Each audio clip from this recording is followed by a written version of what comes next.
It's time to wake up and let the weirdness begin. It's the KVJ Show to start your morning. Kevin is the host. And his skin pigment is whiter than Casper the Ghost. Virginia sounds like this. Nickname Vicious Beast. So don't get her pissed. Jason talks like a spaz. And they love to talk about Bigfoot and stats. So get ready, here we go. You're listening to 97.9 with the KVJ Show. Alrighty, hello and happy Monday. Welcome to the KVJ Show. What's going on, y'all? Good morning. Good to see your lovely faces again. It's been way too long. The sadness that we all go through over the weekend when we don't get to see each other, I know is very great. I'm glad the sadness is over. I was fine. Oh, you? Just kidding. How you doing today, Bird? You good? How you doing, Gert? Jbird is doing great. Gotta wipe my mouth up. I love Mondays. Let's get it. I love to hear it. Boy, a lot of stuff going on over the weekend. I don't know if you guys got into all the World Cup action and NBA Finals. And my goodness, like it's a very sporty time of year, huh? It is. And don't forget hockey, too. My husband was all jacked up trying to pull for Vegas. Okay. Yeah. So he, what is his win-loss record here as of late? He's not having a good season. I was going to say, it seems like every team that he's backing these days just without doubt loses. You know what? We're just going to hold on to the Panthers. Okay, from last year. Yep. Yeah. We're going to think about last year. We're not going to think about this year. It's like he spent all of his good juju last year, and then this year's just been an absolute disaster. You're welcome, Panthers. Well, yes, last night, if you are a big old hockey fan, the good news is they wrapped things up last night with the Carolina Panthers picking up another win and the whole thing, and all kinds of excitement went down. Here's a bit about how that sounded. And they're going to clinch it appropriately with a total team effort and a shutout. The Carolina Hurricanes have won the Stanley Cup for the second time. There you go. Yeah, that was 3-0 in Game 6 last night. Doug. Yeah, it's all over. Oh, well. Oh, well. Get him next year. Exactly. I don't even know why we were cheering for Vegas, but here we are. Only because he's going there, right? He's going there, to go see a Bills game. And he's like, oh, it'd be so cool if when I go, they're the reigning Stanley Cup champions. And I was like, all right, I buy into that, kind of. Yeah, okay. Well, I guess the more exciting one might have been the New York Knicks. I know we got a lot of New Yorkers here that have got to be very happy. Yes. Yes. So they wound up taking the win on Saturday night. They wrapped it up in San Antonio. 5 seconds remaining. Fox to Wemby. Wemby tries a three, puts it up, off the mark. Anunoby to rebound. It's over. It's over. Knicks fans, this is not a dream. Your long, long wait has ended. Go ahead and cry. After 53 years, the Knicks are finally NBA champions once again. That's crazy. 53 years. Wow. 94-90 was the final game of Game 5 on Saturday. We won. Let's go destroy some stuff. Yeah, why do they do that? Why do they, burn their city down? Or burn vehicles and cop cars and taxi cabs? What is that? I don't know. That's a good question. I mean, New Yorkers would have to let me know more. Are they even really Knicks fans? Are they even New Yorkers? Right. I don't know. Are they just people looking to make trouble and they were just waiting and they don't care who wins or loses. They just want to burn stuff. It's not the first time this has happened either. Other sport teams, even when they win, have destroyed cities. Well, when you pull these people aside, and you can because they're locked up, a few of them this morning, when you ask them, hey, why did you set that bus on fire? What's their answer? I don't know. Something to do. I don't expect intelligent responses from any of them. All right. Yeah, you're not going to get what you want. They just want to destroy stuff, and it really wasn't about the Knicks. It was about some pent-up anger from their childhood. I don't know, I guess. Some people do, though. They have this weird thing where they have the urge to destroy stuff. I grew up with people like that. Sometimes it's a young, weird thing where just out of the blue, someone will just start destroying something. You go, what are you thinking? Yeah. Yeah, they were out all over everything. They went after police cars.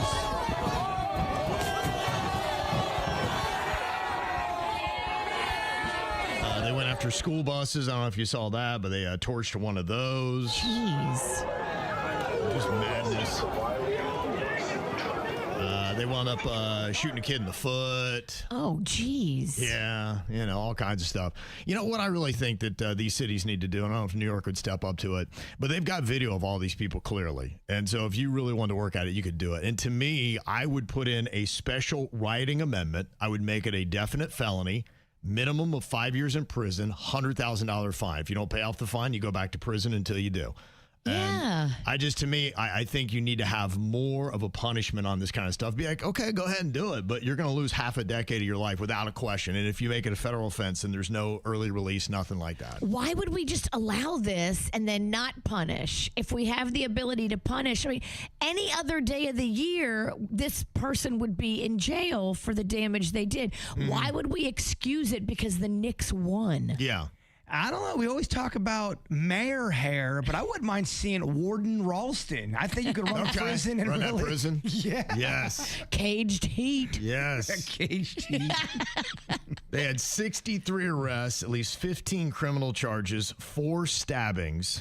What the 10 people were hell? injured. See, happy my team won and stabbing, they just don't go together. Yeah, I mean, if you look at the millions of Knicks fans that there are in a city that big, it's still a minuscule amount of people that are doing this kind of nonsense, but it's insane that it gets the way it is. And you knew it was going to happen. So, yeah, it was just mass chaos and people rioting, going crazy. So, I guess welcome to New York, huh? I'm so glad we're not there right now. Yeah. We're going to be there in a few weeks, and hopefully it will have calmed down. Mm-hmm. I'm scared as it is. My girlfriend went to New York City and was just walking the streets and got punched in the face when those random punchers were just running loose. Yeah. Like, it's just, any big city, you should have your head on a swivel. There's just some people that really should not be walking. And those are the kind of people you got to figure out who they are. Yes. Unfortunately, you need to put them in cages. Yes. Because they're honestly just animals. They shouldn't be walking, and they shouldn't be out, really. That's what I'm saying. You're right. Find them, put them in, just be like, look, until you can learn how to be an active participant of a successful society, you don't get to join us. So. You're a crazy animal. Yes. So we're going to treat you like an animal Put you in a and zoo. put you in a cage for a little bit till you cool your jets. Oh, Yeah. Nothing fires me up more when I hear about those stories where, like, your friend, someone gets randomly punched. It turns my stomach. It was her and her 16-year-old daughter walking down the street. Her daughter is now traumatized from that. Of course, yeah. She's actually doing better than her. I saw her yesterday. Yeah. She's doing better with it all than her daughter, but her daughter dropped out of college, moved back home, went back online with her studies. Like, it rocked her world. Right. Yeah. It's really messed up that there's people in the world like that. And then that person probably got a slap on the wrist and then they're back out running the streets. See, that's the thing I don't like. To me, I'm done slapping wrists. Amen. I think you need to be like, hey, this has gotta hurt. Be like, you really need to think about this. Be like, if you're going to commit yourself to torching a bus or attacking a police vehicle in New York City, just know that we are going to find you, and it will be at least 5 years in prison. Yeah, don't even think about it. There's some horrific crimes out there, and then you find out what the sentence was, and you go, What is happening here? Yeah, it's nuts, and I think it's one of those things that's happening where I think there's a little bit less tolerance for it. It seems like there's a little bit of pushback on some of these cities that are very lenient on crime. Be like, what are we doing? Yeah, there are some people that are on ridiculous charges, and we can separate that. But there are just other people that are complete animals that would walk up and punch strangers in the face and do that kind of stuff. Yeah, and those are the kind of people you say, no, you just can't integrate in society. You're not made for society right now. We need to try to figure out if you ever can be, but right now you just don't belong with other people. That's the kind of thing you put the bat signal out for. We need Batman. Amen. Yeah. Yeah, I watched a little bit of the game on Saturday. I hadn't really seen too much of it. Got to see that Wembanyama. He was the star for the Spurs. That guy looks like a giraffe. You ever seen him? He looks like a baby giraffe out there. He's a tall mofo. He is a giant amongst, these are all NBA players, and he towers over everybody else on the court. But he's very ineffective. I was not impressed by watching him. In fact, he plays kind of lazy. Well, didn't he choke at the end? Wasn't it his ball that missed it? Yeah, he just didn't look. He actually looked very disinterested as I was watching. Maybe that's the style he plays with, but I was like, I don't even think this guy cares. That's the vibe I got from him, too. Like, maybe he's just so big, he's tired. I don't know. From carrying all that. It was odd to watch. But, yeah, I mean, that Jalen Brunson for the Knicks, that guy, and he's short her. I mean, I think he's like 6'2" or shorter than that. And That's pretty tiny for an NBA player, and he had 45 points. Whoa. Including 13 consecutive fourth quarter points. He got the finals MVP honors, and he definitely deserved it. The Knicks just wanted it more. Yeah. They keep coming back in the fourth, like, rah! When I saw even a team on there, they look like they're on their home court, and the Spurs just look like they just weren't even, they were bothered to be there. So the right team won. Unfortunately, their fans, or at least a few of their fans, made it look terrible. And they stole the headlines, unfortunately, what should have been a good celebration. Hopefully they're done, because I know they got a ticker tape parade coming up on Thursday. Uh-oh. Yeah. Uh-oh. They need to do a little bit of that facial recognition technology. Yeah. Arrest a few people building up between now and the parade and say, look, we are not messing around. If you destroy our city, you are going to jail. Yeah. Well, we'll see what happens with that. But yeah, I bet everybody who was arrested over the weekend, they're back on the street right now. Oh, yeah. And I ready to go, baby. Round 6. Yeah, it was really kind of crazy, though, because the Spurs, they would jump out to all these leads in all these games. In fact, I was looking at this. They say in the 4 games that the Spurs lost in the NBA Finals, they had a 91.6% chance of winning game 1. They're up 13 points midway through the third. They had a 72.8% chance of winning game 2, up 2 points with 1 minute left in the fourth. They had a 99.6% chance of winning game 4, up 20 points with 9:33 left in the fourth. Like, how you choke that away? What the heck, man? That's a blown win for them. Oh, absolutely. That's going to look terrible. Do they just fizzle out and they got so tired and they couldn't make it happen? I don't know. Baby Giraffe just didn't look like he wanted to be there. I don't know what was going on. Is he just cashing checks? Maybe. Also, too, it almost sounds like a coaching thing as well. I mean, That's what Panda said. to blow all those leads like that, they're going to look for a fall guy. Panda was yelling at the coach, but I don't understand what that means. And then they had a 95.4% chance of winning game 5, up 10 points with 7:54 left in the fourth. You can't even explain that as a coach. You really can't. I Just mean, choke if I artists. was a coach and they called me into the office, I would go, I think I'm about to get fired. Only because you blew so many leads. Yeah. And to show you what you can do with just a little bit of money when it comes to sports gambling, if you had bet $100 on the Knicks at the lowest point of each of their 4 finals comeback wins and rolled the winnings into the very next game, that $100 by the end of the NBA Finals would have got you $24.4 million. What? You would have turned $100 into $24.4 million. What? I don't even understand that. It's crazy, yeah. That's how that your odds were so bad at that point. They were the underdoggies. If you were taking it at the right time, be like, okay, I won this off my $100 from game 1. Now let me roll those winnings into game 2, and then so on and so forth, and follow that through. It would have ended with $24.4 million, $100 investment. Damn. Now, I mean, the odds of you being able to do that, I mean, everybody sees a stat like that, and be like, you know what? Forget it. I'm just going to sports gamble the rest of my life. That's what happened to your son. Yeah, right. He's like, you know what, Dad? That's great advice. I think I'm going to do that. Happy for New Yorkers, though. It's kind of crazy for having as many sports teams as they do. The fact that they have had such a long drought on championships. I know. I used to make the joke all the time about how the Yankees were so unbeatable, but even they haven't brought home the gold in a minute. It's been 16 years since the Yankees have won a World Series with the payroll that they have year in and year out. That's a long time for the Yanks, Virginia. Do they pay the most? They pay a lot. Yeah, the Dodgers have really kind of stepped up, but yeah. Dodgers have become the new Yankees. But at least when the Dodgers invest, they win. When the Yankees invest, they still don't win. You're like, how are you guys spending all this money on these great players and then you just don't win? It has been 57 years for the Jets. Last time they won a Super Bowl, that was in Super Bowl III in 1969 when Joe Namath was the QB. Yeah, that'll let you know. Look at Joe. Look at Joe. 43 years for the Islanders, 40 years for the Mets, 32 years for the Rangers, 23 for the Devils, and then 14 for the Giants. 40 years for the Mets. That's crazy. Yeah, it's pretty crazy. So... And the cool thing, too, about the NBA, doing it right, 8 different teams have won the NBA Finals in the last 8 seasons. It is the longest streak of unique champions in league history. So it's kind of cool, and it is fun, when everybody gets a little bit of a chance. Spread it around. Dynasties are one thing, but they can get old pretty quick. Dynasties are fun, though, because it makes you hate that champion, and you want to take them down. It just builds a great storyline. Yeah, absolutely. So kind of fun stuff. So congratulations to Knicks fans, at least the ones that didn't try to burn down the city, and also to the Hurricanes fans as well. Well, we're all waiting to see what happened with Jbird's tree planting over the weekend. You didn't have any rain that you had to dodge around, so did you get to the tree planting, Jbird? Well, I did. I started doing it on Friday. First 2 holes went great. I'm like, all right, I'm kind of getting the hang of this.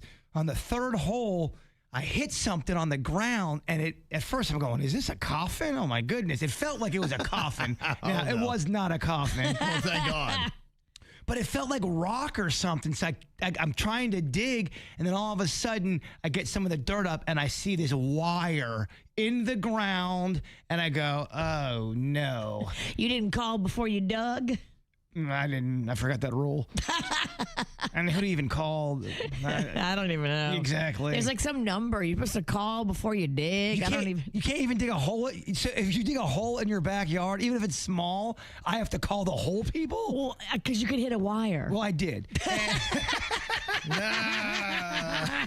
Should have called. I'm glad you didn't electrocute yourself. Oh, no kidding. I'm not sure if it was even a main wire. I just didn't know what it was. And now I'm taking 45 minutes, taking a picture, running it through the computer, trying to figure out what wire this is. Good. I'm calling people. I'm asking them. They're like, I don't know what it is. I'm going to call after I dig. So I had a talk with Honeyface, my girlfriend, and we both agreed to go, let's call the lawn guy, see what he's doing tonight. My lawn guy, who I did not think was going to be available because he's usually busy, came over 7 o'clock p.m. on Friday night and finished my trees for me. Wow. And got it all done. I'm like, oh, man, this is great. Right in time for the rain Denny's was talking about for Friday night.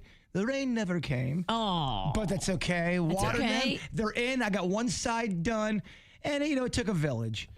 But you got it done. Got it done. That's beautiful. Okay, that's good. That's impressive. It is. They're the clippings, so they look a little rough right now. They look a little sad and kind of, but they're supposed to bloom if I take care of them. And I've been watering. I've done so much research on calusias. I'm so sick of calusias. Ugh. But you did everything you could, so if it doesn't work, it's not that you didn't put in the effort. Exactly. At least I failed with effort. Right. That's good. That's better than failing with no effort. When your lawn guy came over, what did he say? He was super cool. Okay, good. Yeah. Oh, yeah. He was cool. He made some extra money. That's awesome.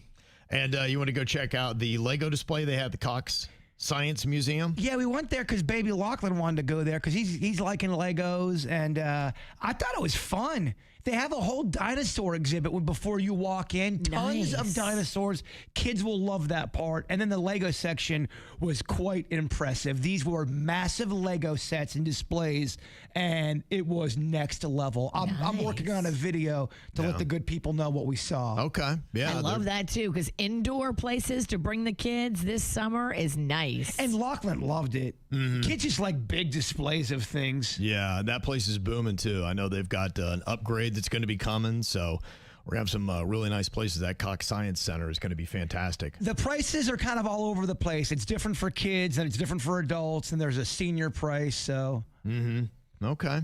I pay the adult price. Yeah, Cannon had his birthday on Friday, so we went out, and it was whatever he wanted to do. So once your birthday, you get to do cool stuff like that. And so we went to a lunch place he wanted to go, and then afterwards he's like, let's go putt-putt. And I was dressed for doing lunch inside. I had on jeans. Oh, my gosh. It is so hot outside. Sweaty. That's what I did for the museum because I usually get cold in the museum area. But we spent the first 35 minutes outside looking at dinosaurs, so I was sweating in my cloak. Yeah, it's gnarly. I think we're going to have all kinds of heat warnings and all that stuff coming up this week. Looks like it's going to be kind of nasty. But I will tell you what a lifesaver those Mr. fans are. And they've got those all over the Pop Stroke. Every single hole they have. In fact, I would find a place with shade and Mr. Fan.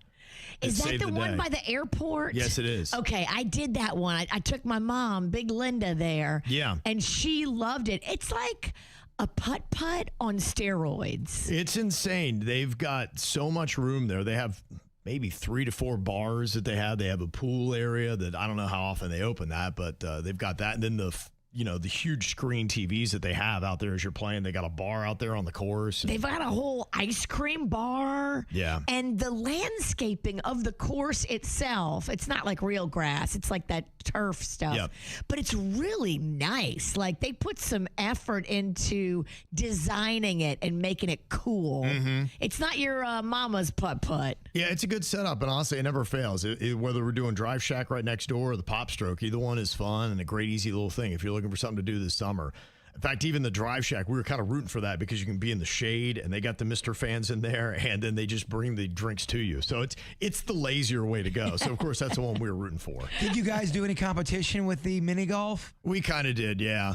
Is it challenging courses, or is it one of those ones where you hit it and everyone makes that one hole in one? You know the one I'm talking about? Yeah, it's not too hard, but I think it's fun. I think the way it's laid out is fun, and it's a little challenge. Oh, it's definitely challenging. Yeah, it is. It's not like they have windmills and things like that. It's not like that kind of putt-putt. Oh, it's not? Okay. No. It's more like, think upscale and designed with like little rolling hills built in. Mm-hmm. It's nice. It's tough for me to think upscale. I'm such a low-scale person. I love the windmills. Yeah, it is a good setup. And Virginia, you came out of the weekend with a bunch of weird, mysterious bites. I did. So I don't know what's going on with me. And I'm the only one in my family that has bites. Like a lot of little bites on my body. And I can't figure out what the hell is going on. I'm freaking out. I called the exterminator. He doesn't know what it is. Oh, you think it's indoor kind of thing? I don't know. And I'm racking my brain. I'm thinking about it. I think what might have happened when we stayed in that hotel in San Antonio last weekend. Yeah. I think that hotel may have had either fleas. Oh, wow. Or bed bugs or something. If you brought the bed bugs home, they have multiplied at an alarming rate. Well, that's what I'm afraid of, but nobody else in my family is getting bit but me. And I'm like doing all this crazy stuff, like trying to do everything I can to like find if we have anything that resembles a bug in our house. Have you changed your lotions or any kind of perfumes? No. Oils? No. Yeah, it looked like bug bites. It looks like bug bites. Something bit your girl. And a lot of them are like around my private area. Oh, no. What? Yeah. That's a little too much. I would show you, but it would be X-rated. You didn't get crabs, did you? I don't think so. I mean, no.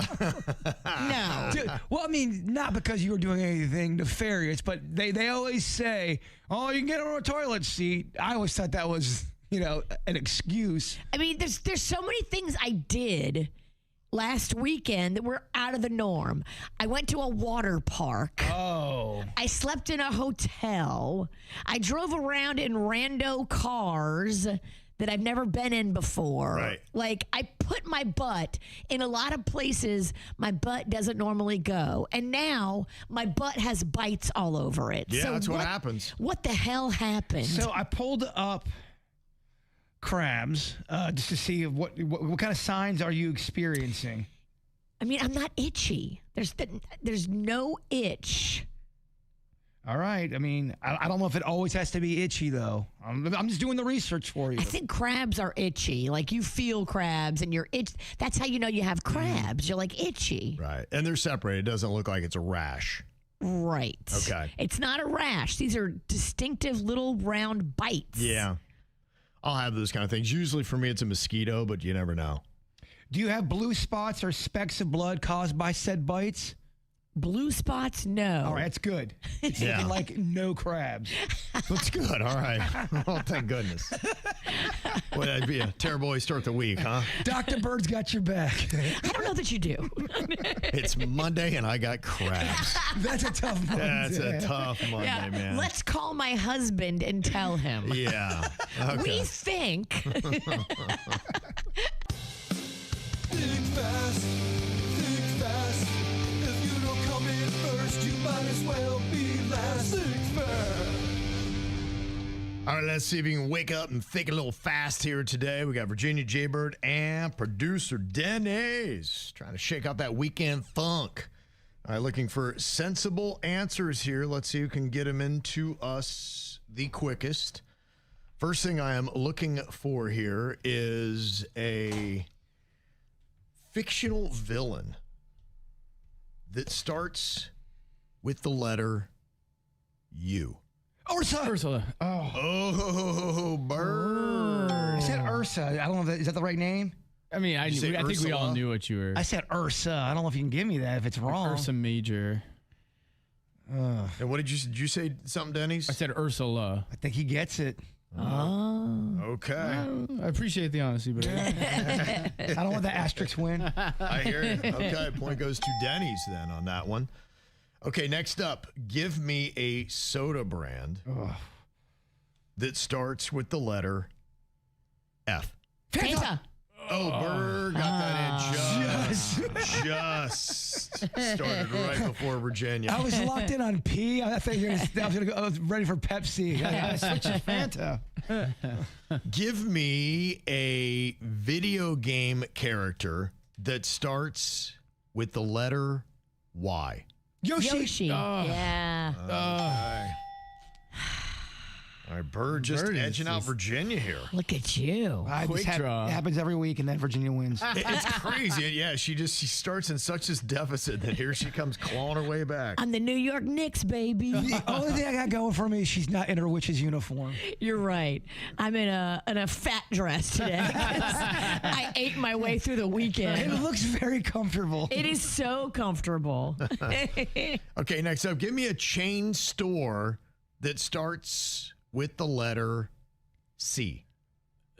Costco. Oh, damn. He's good. Bird is good today. He is up 3-1. Wow. I get my points in bulk. Virginia is yet to get on Can't let the him in, board. Virginia. I'm just chilling today. Okay, give me an app on your phone that starts with the letter W. Wawa. Wawa app. Yeah, the Wawa app. Wawa app. Okay. Wow. Went there over the weekend. Got a sub. It's delicious. You did. Okay. Lovely. Okay. Give me a word associated with camping that starts with the letter L. Lighting a fire. I mean, both of those. Yeah, I guess we'll take it. Bird wins. Dominated today. No comeback for Virginia. Where's my belt at? She didn't even get on the board. I wasn't even playing. No. It's okay. I'm just racking up some hardware right now. It's going to be the week, huh? Yeah, I mean, coming off that no-name movie game win on Friday. Yeah, I brought that belt everywhere I went over the weekend. I saw you repping it. Yeah, there'll be another Nice. video for that coming out as well. So many projects. So many, Kevin. So many. Okay, so when should you be on the hook for somebody's medical bills? Have a bit of a question about that right now that somebody is asking here because they said, you know what, everything was all good, but then my kid made something for the neighborhood and now the whole neighborhood is illin', which is not a good thing. Now, have you ever had any of your kids ever do a lemonade stand or anything along those lines, Virginia? Yes. I always worry about that. When I go past a lemonade stand, and I see them all the time up in Tequesta, how do we know, especially if it's kids doing the preparation, that this lemonade is safe for human consumption? I don't know. I've had some pretty terrible lemonade from lemonade stands. It's a little scary, Yeah. but here we are. So the question is, they want to know, do they need to pay the medical bill because their daughter's food sickened the entire neighborhood? It said, my 11-year-old daughter set up a lemonade and cookie stand last weekend, and the whole neighborhood came out to support her, which was really sweet. The problem is she used expired eggs in her cookies without realizing it and ended up making most of the neighborhood sick. A 6-year-old boy down the street got so ill he had to go to the emergency room, and now that neighborhood expects us to cover the medical bill. I completely understand why they're upset, and I feel awful about the whole thing, but the honest truth is I cannot afford to pay this bill. My daughter had no idea what she was doing wrong. She was just trying to do something fun and entrepreneurial. Should I stand firm and try to give them some money? You owe them money.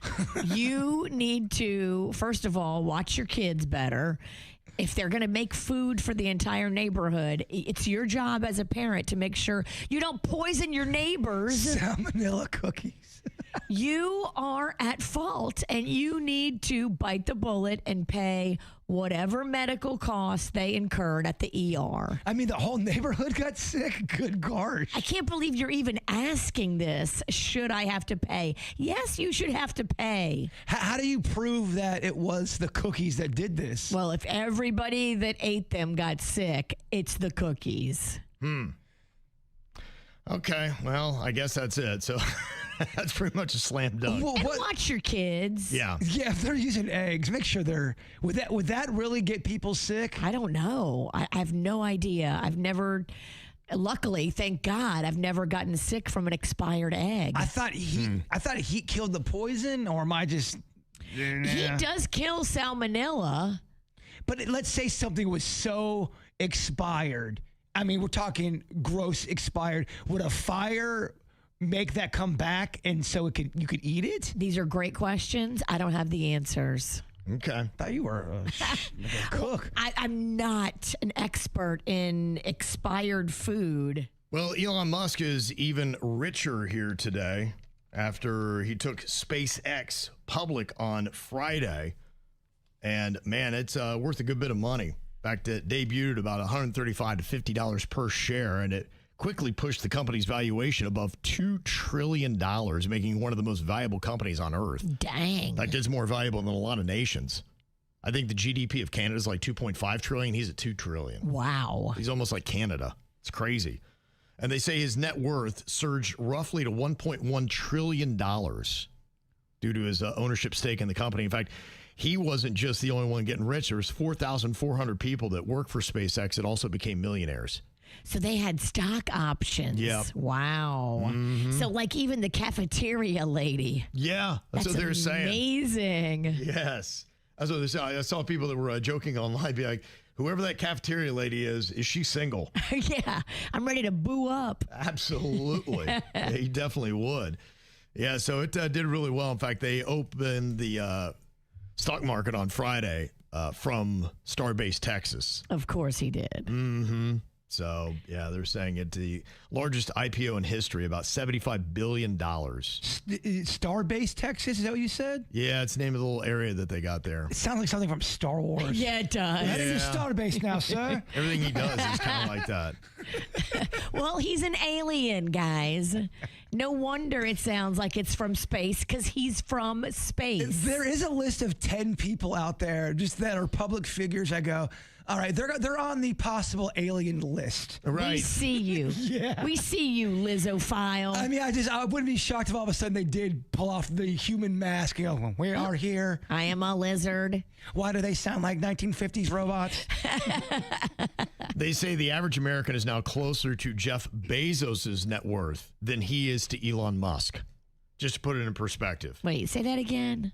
The average American is now closer to Jeff Bezos' net worth than he is himself to Elon Musk. And do you think this really grinds Bezos' gears that Musk is on top? And Yeah, I mean, absolutely, because it's with SpaceX stuff. I mean, Bezos is trying to do space stuff, too. they have their own space war going. They do. They have a space war going. I totally got in his head. Yeah, so follow this, Virginia. If Bezos is worth roughly $250 billion and Musk is worth $1.1 trillion, the gap between them is $850 billion.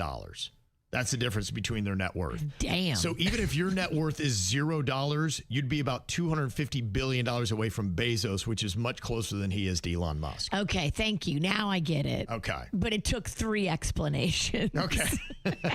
I know it's math. Well, now you know how my poor tax guy feels. That bastard. He tries to explain stuff to me, and I'm like, nah, glossing over. I feel bad for my tax person as well. I ask the dumbest questions. This guy earns his money. I'm so dumb. I don't even know what questions to ask.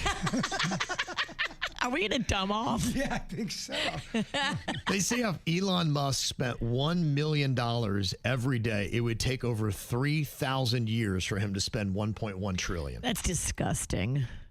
And in the perspective of time, 1,000,000 seconds is about 11 and a half days. 1 billion seconds is about 31.7 years. And 1 trillion seconds is about 31,700 years. So the jump from billion to trillion is massive. Oh, dog, you had done just broke Virginia's brain. I'm going to go ahead and tap out, and you guys just keep talking. Okay. Her eyes kind of rolled back.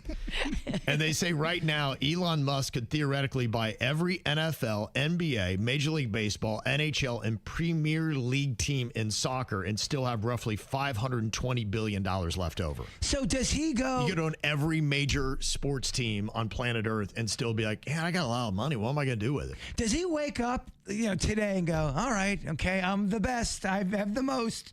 Now what do I do? Yeah. I don't think he does. I think he is just so, I don't know that the money really drives him. I think he is just so determined to get to Mars. He wants to go to Mars. He wants to go home. That's his. He's E.T. He's like, I want to go home. That's He the only does. thing that drives him. He can't be around these earthlings anymore. He's got his little finger, and he's like, nee, I want to go home. He's like, they're here. They're here to get me.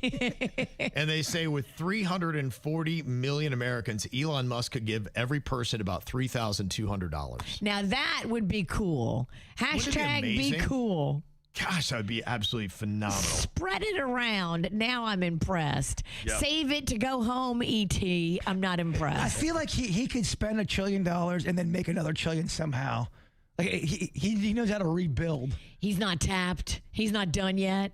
I think Kevin's right. I think the money is really not what he likes. The money, don't get me wrong. He wants to take that red planet. He wants Mars, baby. Yeah, he does. He wants to get up there and see what's going on. So Like we'll he- see. Like He wants to go find his mom. Like Yeah. he knows something we don't know. Now, a lot of that valuation is about what they need to be doing. They're thinking that they're going to be having power stations on the moon. He's going to be taking us to Mars. So he's kind of got to deliver. So it's not based on what he's already done with SpaceX. It's what he's supposed to do. So stock prices could be affected if he doesn't pay off. So I think today, to answer your question, Jbird, he's waking up saying, okay, I got to deliver now. He's got to make sure he puts a Moon Donald's on the moon. Yes. You know that that's going to happen. Eventually, I think he will. You'll start seeing fast food places on the moon. They had another big day for space on Friday. I don't know if you saw, but they released some more videos and stories and stuff like that. There was some good stuff. I thought there was some good videos. Yeah, the one guy's talking the most. You've seen him in a lot of the documentaries. He's the one that's talked before Congress. David Grush is his name. And he's supposedly even seen some of this stuff. And he had this to say in a couple interviews over the weekend. Like I said in my presser on Tuesday, I did get access to crash retrieval photos and everything. So I've seen the recovered vehicles and everything. So I would say that's probably the most stupendous thing, earth-shattering thing that changed my worldview when I got access to some of that years ago. And I do hope the administration, and I think they will, release that information in a further drop. A lot of them looked like what we saw. Some of the reporting dropped on Friday. There was a 1948 memo from the Chief of Naval Operations that discussed the flying disc pandemic that they were having, and they were enlisting help of the Air Force Intelligence Service. A lot of it was lenticular discs. Some was crescent moon shaped. I call it the flattened sunfish. There's a bunch of different morphologies that the U.S. government has recovered, from eggs to discs to crescent moon, boomerang type vehicles, and I got a small smattering sample of that of ones that have landed or crashed on the surface of the earth. Mm-hmm. That guy talking right there, Virginia, he talks as if there's a knowing. He ain't messing around. He's saying aliens are real, crafts have been discovered, and we ain't alone. I think he's right. I do too. And I think they're amongst us. I just feel blessed that I got to have a legit UFO experience in my lifetime. Okay. I've seen stuff in the sky my whole life. I'm like, oh, that was weird. The one thing I saw with Twigs that night, neither one of us can explain it. It was just awe-inspiring. I could not. It changed my life. Look at him now, Virginia. See how Wow. changed he is? He's a full-on Lizzo-phile. I really haven't changed, but it confirmed. It made me really double down on my belief that there's just something out there going on. I don't know. I know I sound crazy. And you're sure it's not a drone? This was not a drone. This was massive. This looked like a large blimp it had like that plasma thing they're talking about, but it was massive and it was so quick, and it just zoomed right out of the atmosphere to where me and Twigs, we jumped back. And you were sober. I swear to you on everything. I know it sounds crazy. We were working on dinosaur garden stuff, and trust me, you do not want to work on dinosaur stuff with a buzz. Right. Do you think you have a Heavy. list of like people they know they need to do a drive-by? Be like, okay, we got to get this guy's house. Go to his house because you know he's going to get on the microphone and promote us. Yeah. Hey, Fred, do you think he saw us? Okay, cool. Get out of here. I've wondered that. Yeah. He definitely He saw made the us. list. Yeah. Well, I've made basically a landing pad for aliens in my backyard. Okay. I want it. I need it. They high-fived each other in the little spacecraft. They're like, got him. Got him. That would be amazing. He's going to go on the microphone and talk all about us. That's all we had to do. Look, I hope I'm a chosen one. Yeah, they He's also. the one guy who's hoping they abduct him and do butt stuff. He's ready. Look, He's probably got a tattoo. Probe goes Insert here. probe here. no, He made it easy. He's got directions. I did not have. It says land here. Land here. They also had some videos of some orbs that they released. And maybe what I thought was most interesting was the potato-shaped object they had over Cheyenne Mountain. And there's rumors about what they do inside of Cheyenne Mountain, which might explain why they had this humongous potato-looking thing that was just kind of floating over Cheyenne Mountain for a couple of minutes. And that is legit, right?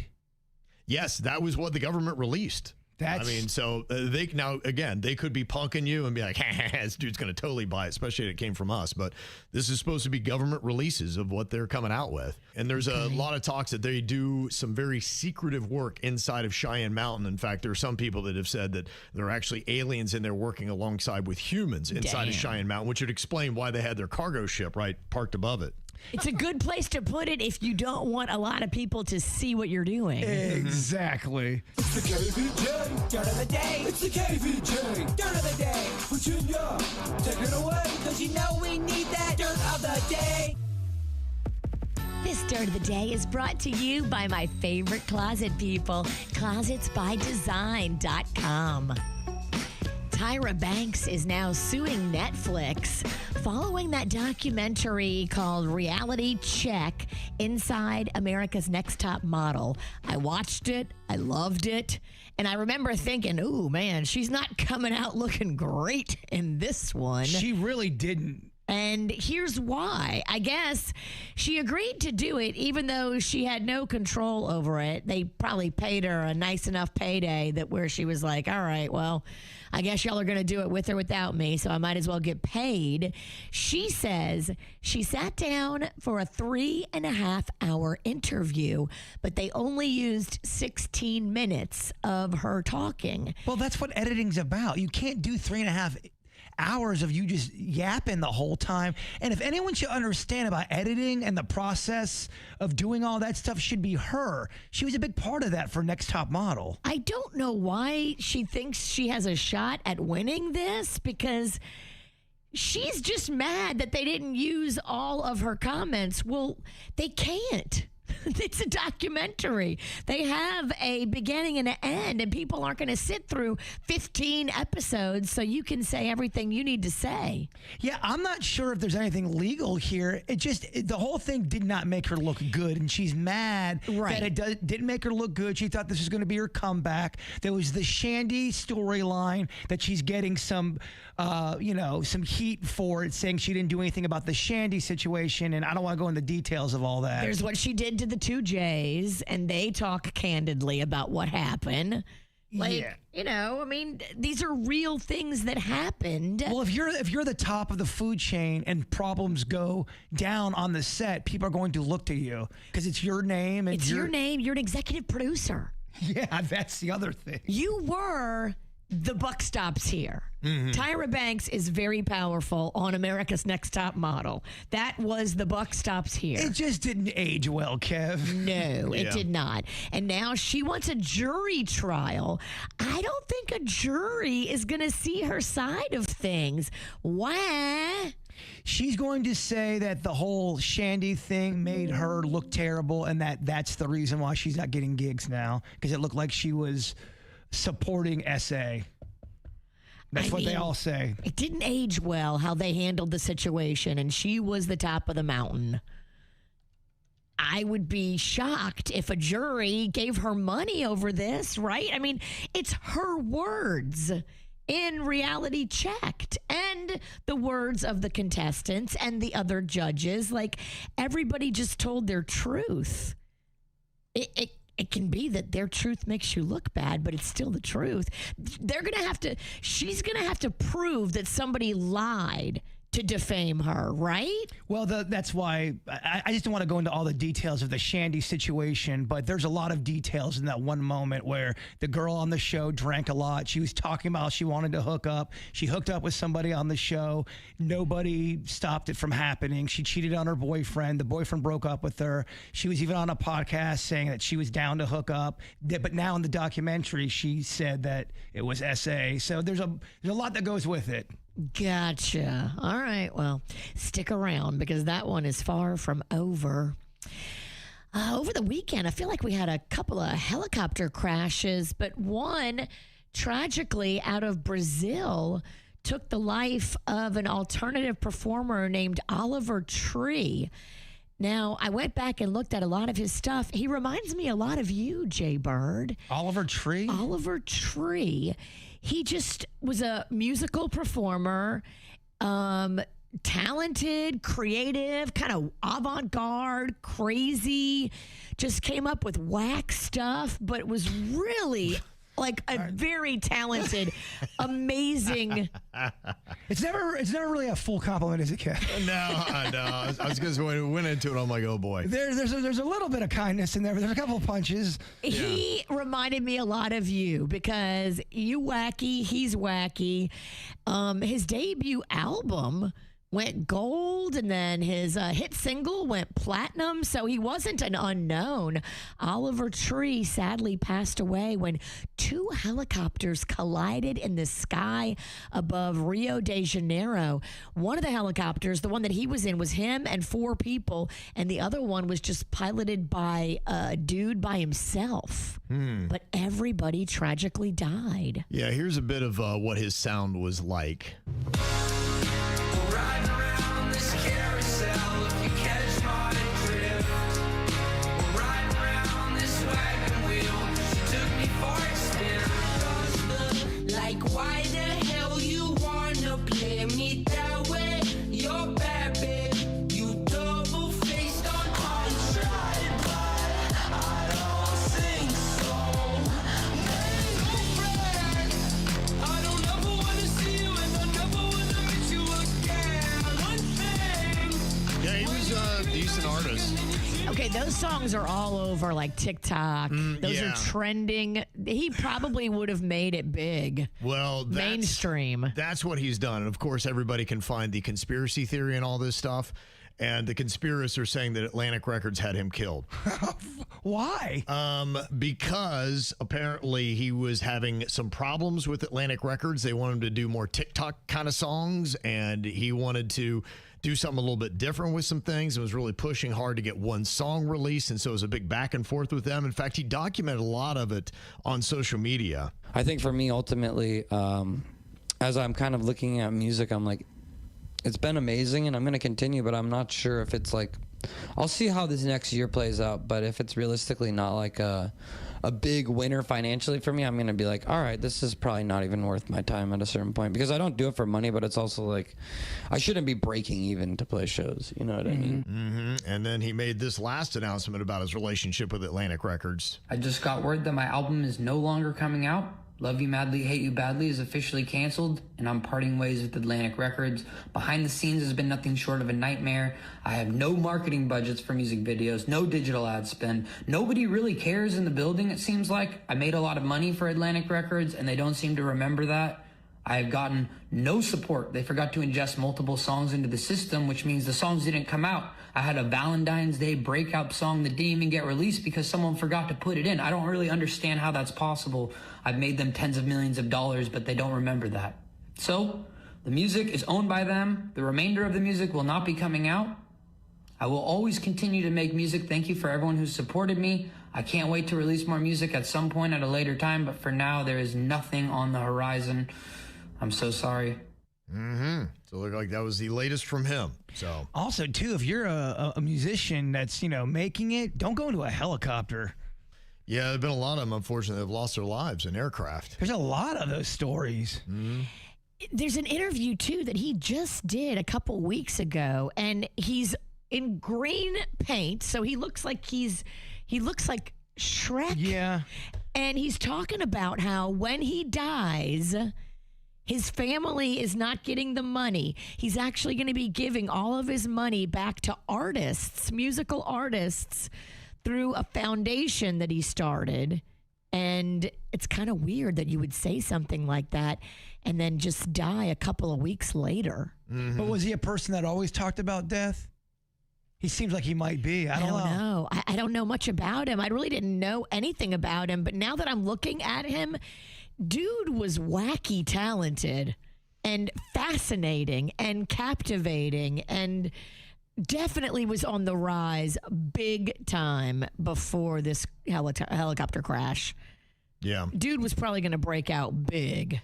Yeah, I mean, we'll see. I mean, he had the issues with Atlantic Records, but yeah, he definitely was an interesting individual, very talented. Record companies usually don't like when they don't like when you don't agree with them. So did they have him killed? I don't know. Oh, that's a conspiracy theory, Virginia. Damn, that's heavy. And that's what's going on in your dirt. Ella Langley Friday night was on the main stage on the West Palm Beach Waterfront for the 5 o'clock Somewhere Festival. She was the headliner. I did my usual trick. My son and his girlfriend, they wanted to go check out Ella Langley, so I took them to the concert and I treated them. We were kind of like backstage, too. We were right there, just right outside the gate.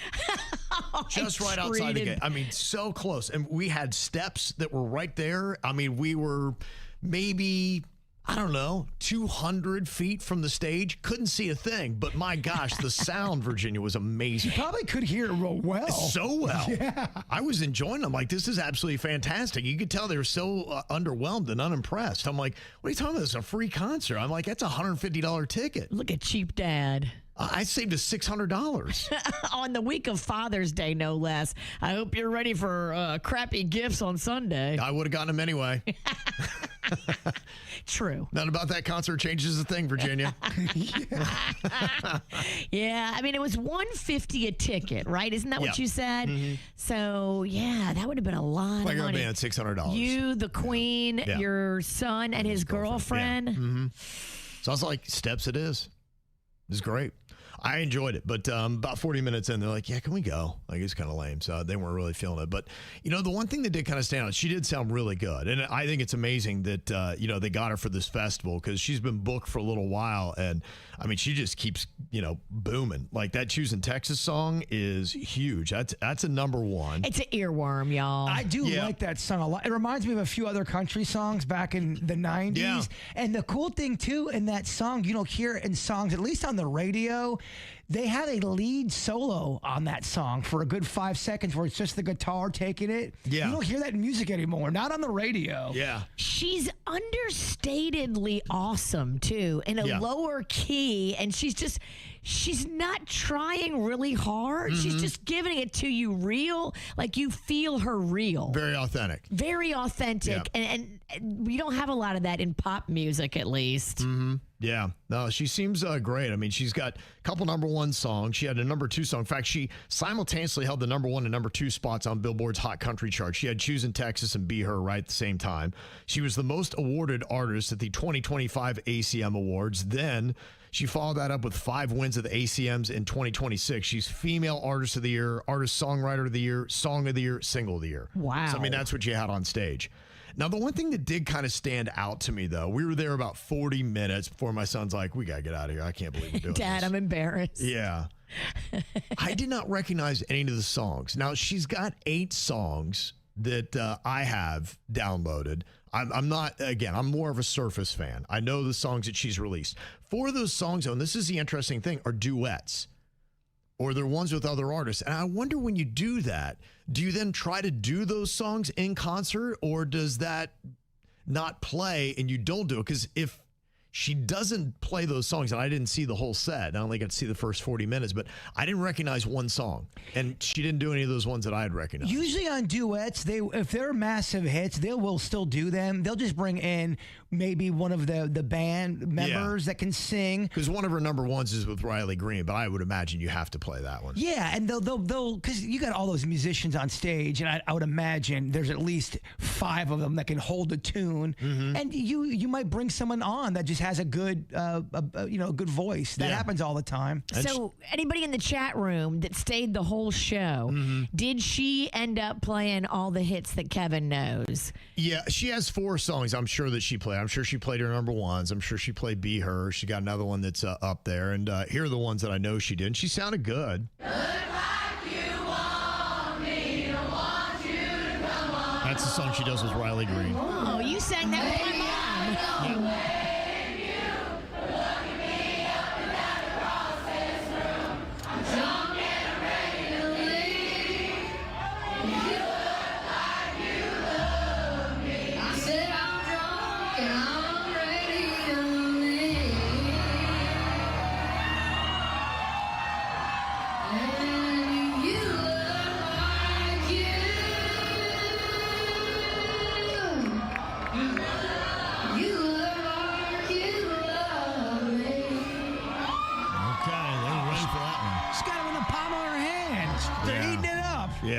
Yeah, from what I can gather, it was a really solid show. And she also went to Big Dog Ranch, had a cute little photo taken with some puppies out there. I saw that. Did she adopt a dog? I don't know. That was the message that I got from the post on Instagram that our sister station put it out there, and it got a bunch of action.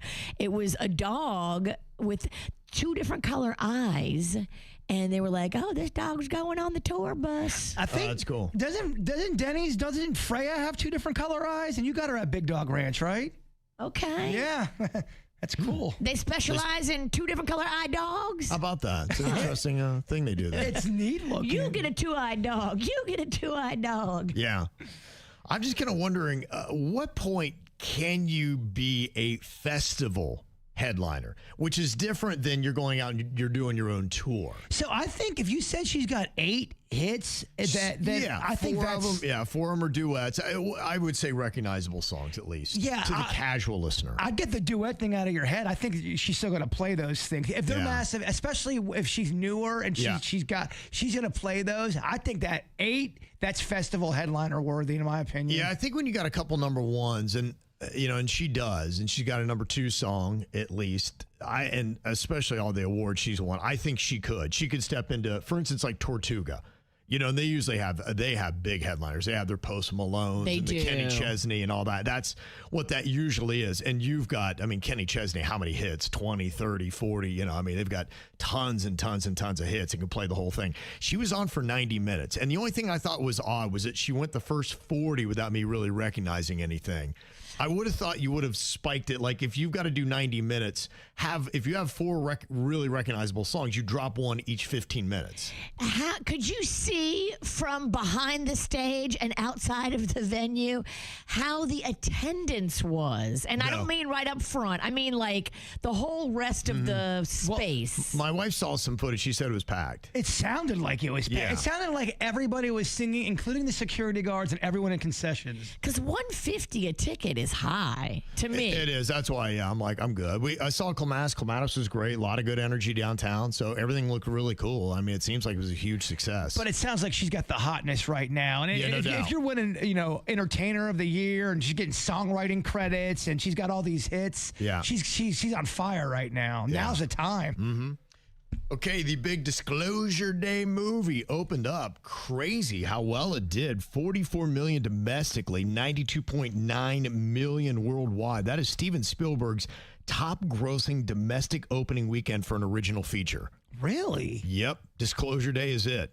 Cost $115 million to make. They've almost already made it all back. So, big success. Now, Jbird, you were going to go see it. What did you think of Disclosure Day? Was it worthy of the hype? And is it really an alien movie, or is it more about government conspiracies? It's definitely about aliens. You just don't see a lot of the aliens, but yeah, it's an alien movie without a doubt. Okay. You don't see a lot of it though. Is it going to shake your religious foundations, as Steven Spielberg had said? I no, because I have a different view when it comes to all that stuff. Okay. I not to be controversial. Never mind. I'm not going to even step in on any of that. But yeah, there was some religious stuff in there. But like Harold said, or one of our KVJ Nationers, it wasn't over the top with that, but they definitely do have some stuff that they talk about religion and all of that. There's a nun that's in there. Okay. And you kind of can tell she wants to believe in aliens. Yeah.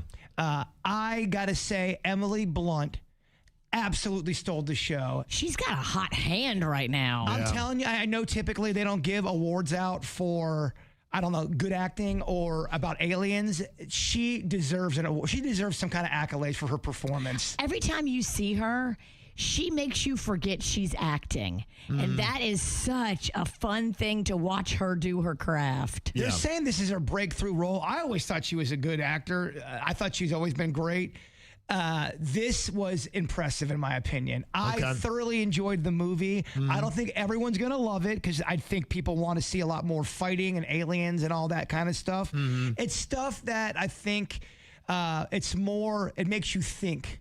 Okay. It's a lot of deep thinking. It is a lot of government holding on to certain secrets. I mean, everything's been playing into their hand for marketing. I mean, the fact that on Friday they released more UAP videos as this movie's coming out. I'm like, I mean, what a great machine for Steven Spielberg. Yeah, like, this is awesome. Thanks, guys. The government is helping you promote your movie. It really has been. I mean, there's been so much alien talk, and then this movie drops. And I think, and I'm not 100% sure, I think there are parts where they show real clips of UFOs and UAPs.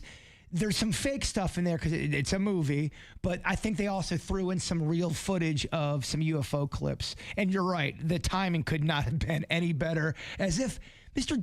Spielberg knows something. Yes. As if they're all in cahoots. Well, you can't say art doesn't influence people. Movies, songs, all that stuff. Pop culture, it influences how people think. And if you have someone who could make a great movie and they want to slow leak and get you thinking about something that could be coming. That's it. That's part of the conspiracy. Is they believe that maybe the government is in cahoots with Hollywood to try to kind of drop some of this stuff in there, a slow drip, if you will, to get everybody ready for their announcements. There were rumors that, E.T. was also a slow drip to let people know, oh, look, they're lovable and they're cute and they're here. I mean, come on. The pacing. There might be a reason why the pacing's the way the pacing is, though.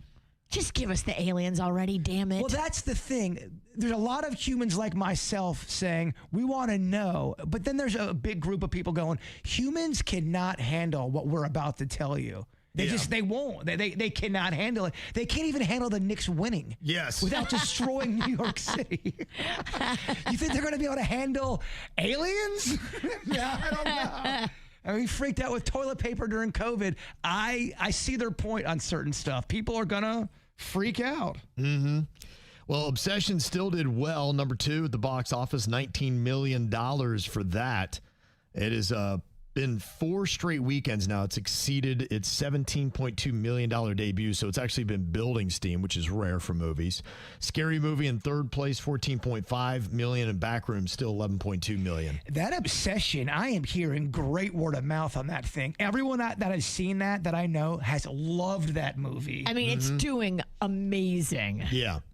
I don't even know what it's about. I think it's a horror, right? I'm scared of it. It's horror thriller somewhere around there. Yeah, if it's a thriller, I like it. If it's a horror, I get too scared. Okay. I saw the movie about Thriller. I finally got to see Michael. We watched that on Friday night. That was a good movie. Is that the one that is pro Michael and not trying to bring him down? It is the movie about him that his family has controlled. And yeah, it makes him look like a saint. Like, you just are like, what a great guy. Like, everything through and through with him, his creativity, his genius, but then his humanity and how nice he was to people and everything he did. It definitely, you walk away and be like, I love Michael Jackson so much. And then they bring out the other documentary. Like, oh my gosh, I'm so confused. Like I said, I don't think it's any kind of spoiler or whatnot, but you know his life, and they end with Bad, basically, that album. And so I just wonder, they really kind of tell you, all right, more to come. And just like, okay, so what is it going to be? Because a lot of the stuff after that, it wasn't as, it wasn't the rise. We all love the rise. Well, you can still report on the trials and all that stuff and still spin it your way. If you are the one producing the documentary, you can take any subject. I think it's obvious that they will, and I imagine there's going to be a lot of that. They're going to show how people tried to frame him, and I can already see where it's going to go. But that Jafar Jackson did an amazing job. It was unreal for singing, acting the way he did. I mean, he is his uncle. You forget that you're actually watching a movie with his nephew playing his part. Wow. He did an amazing job on that. The only thing that I would have wanted more of was, to me, they kind of flew through Thriller and some of that stuff. Like, I wanted to see a little bit more of the nitty gritty and the creating of it. And they did spend a little bit of time, but I would have loved to have seen Eddie Murphy, for instance, doing what he did on Beat It. And so I could have seen a little bit more of that. I thought it was kind of cool that they were talking to Mike Myers again, plays another record exec in this. He does? I guess that's kind of what he does, yeah. He plays the CBS Records president, and he's trying to get Billie Jean on MTV. And so he's talking to Bob Pittman on the phone, and, they're showing the behind the scenes of what it's like. And he's like, I'm going to pull all my product if you don't put, Billie Jean on there. And so it was kind of cool. And also over this weekend, too, Michael, the biopic about Michael Jackson, became the highest grossing music biopic ever. 911.9 million worldwide it's now made. And it passed Bohemian Rhapsody with a record of 910.9 million, which Mike Myers is also in that movie as a record exec. Huh. Is he British in the Michael Jackson movie? No, he's just kind of like an obnoxious New Yorker, but it's almost like you can't tell because he used to wear the fat bastard makeup and all that stuff when he would do the Austin Powers. I don't know if he's in prosthetics or he's just aged. But he loves playing that role, I guess. So congratulations. So it's doing really well. And who knows when the new one's going to be coming out. But they say 1 billion worldwide. They say it's going to become 2026's second $1 billion film. So huge smash. We'll see if the next one's going to be so good. Did you guys see any World Cup action over the weekend? A little bit, not much. Okay. Yeah, I spent a little bit of time, went to an English bar in Boca on Saturday and checked out some of it. And there was a lot of people that were in town. Met some English guys. They do F1. They work at a pit crew. It's kind of interesting talking to them. Just about everything. And honestly, it seemed like it was really kind of cool to see because there's a lot of people that really seem to be enjoying the U.S. And I don't know if you got to see all the different takeovers in the different towns where these fans had come in. The Scots were singing, they had their bagpipes and they're singing the national anthem very loud. I saw that they had the Dutch at a different city that were kind of taking over. They had the Brazilians in Times Square.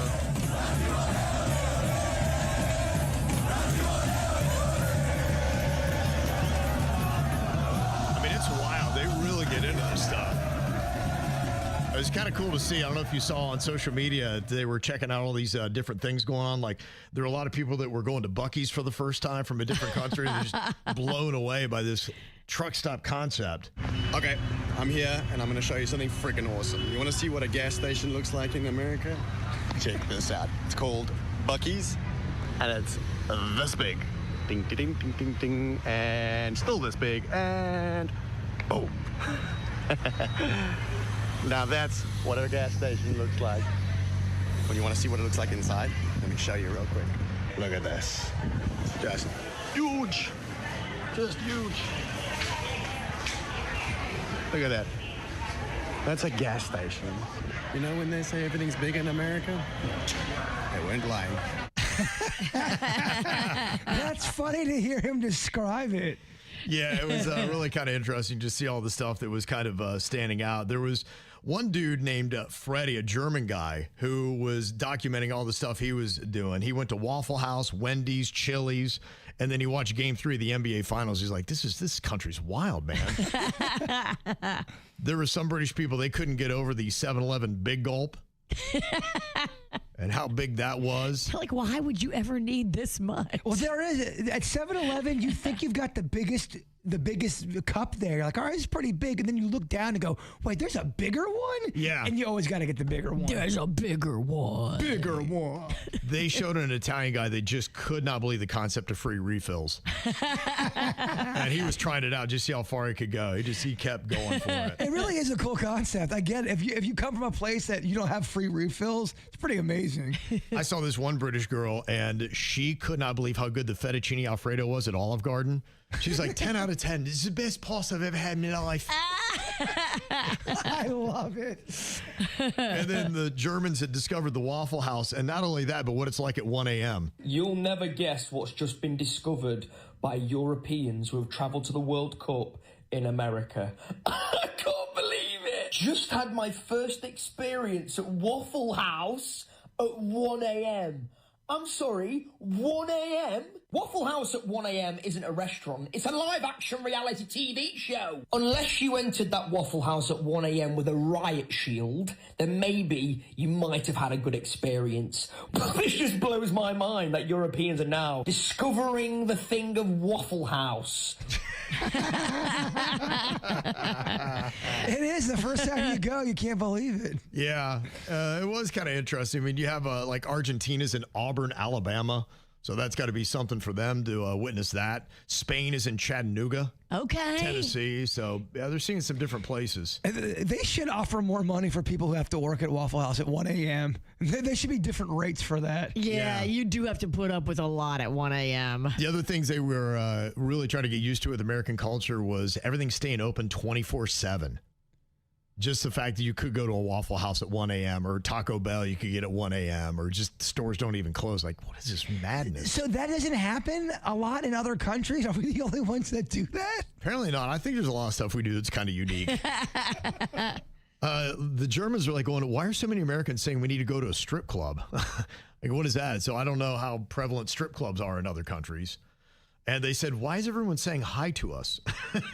I guess they're just kind of blown away by the friendliness of people on the streets just saying hey to people they don't know.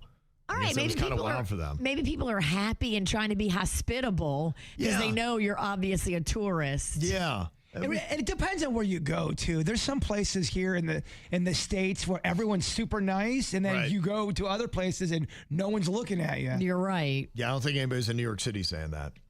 I'm just kind of curious, though, if you're not from the USA, what stood out to you the most when you got here? Because to us, I guess we're just used to seeing it.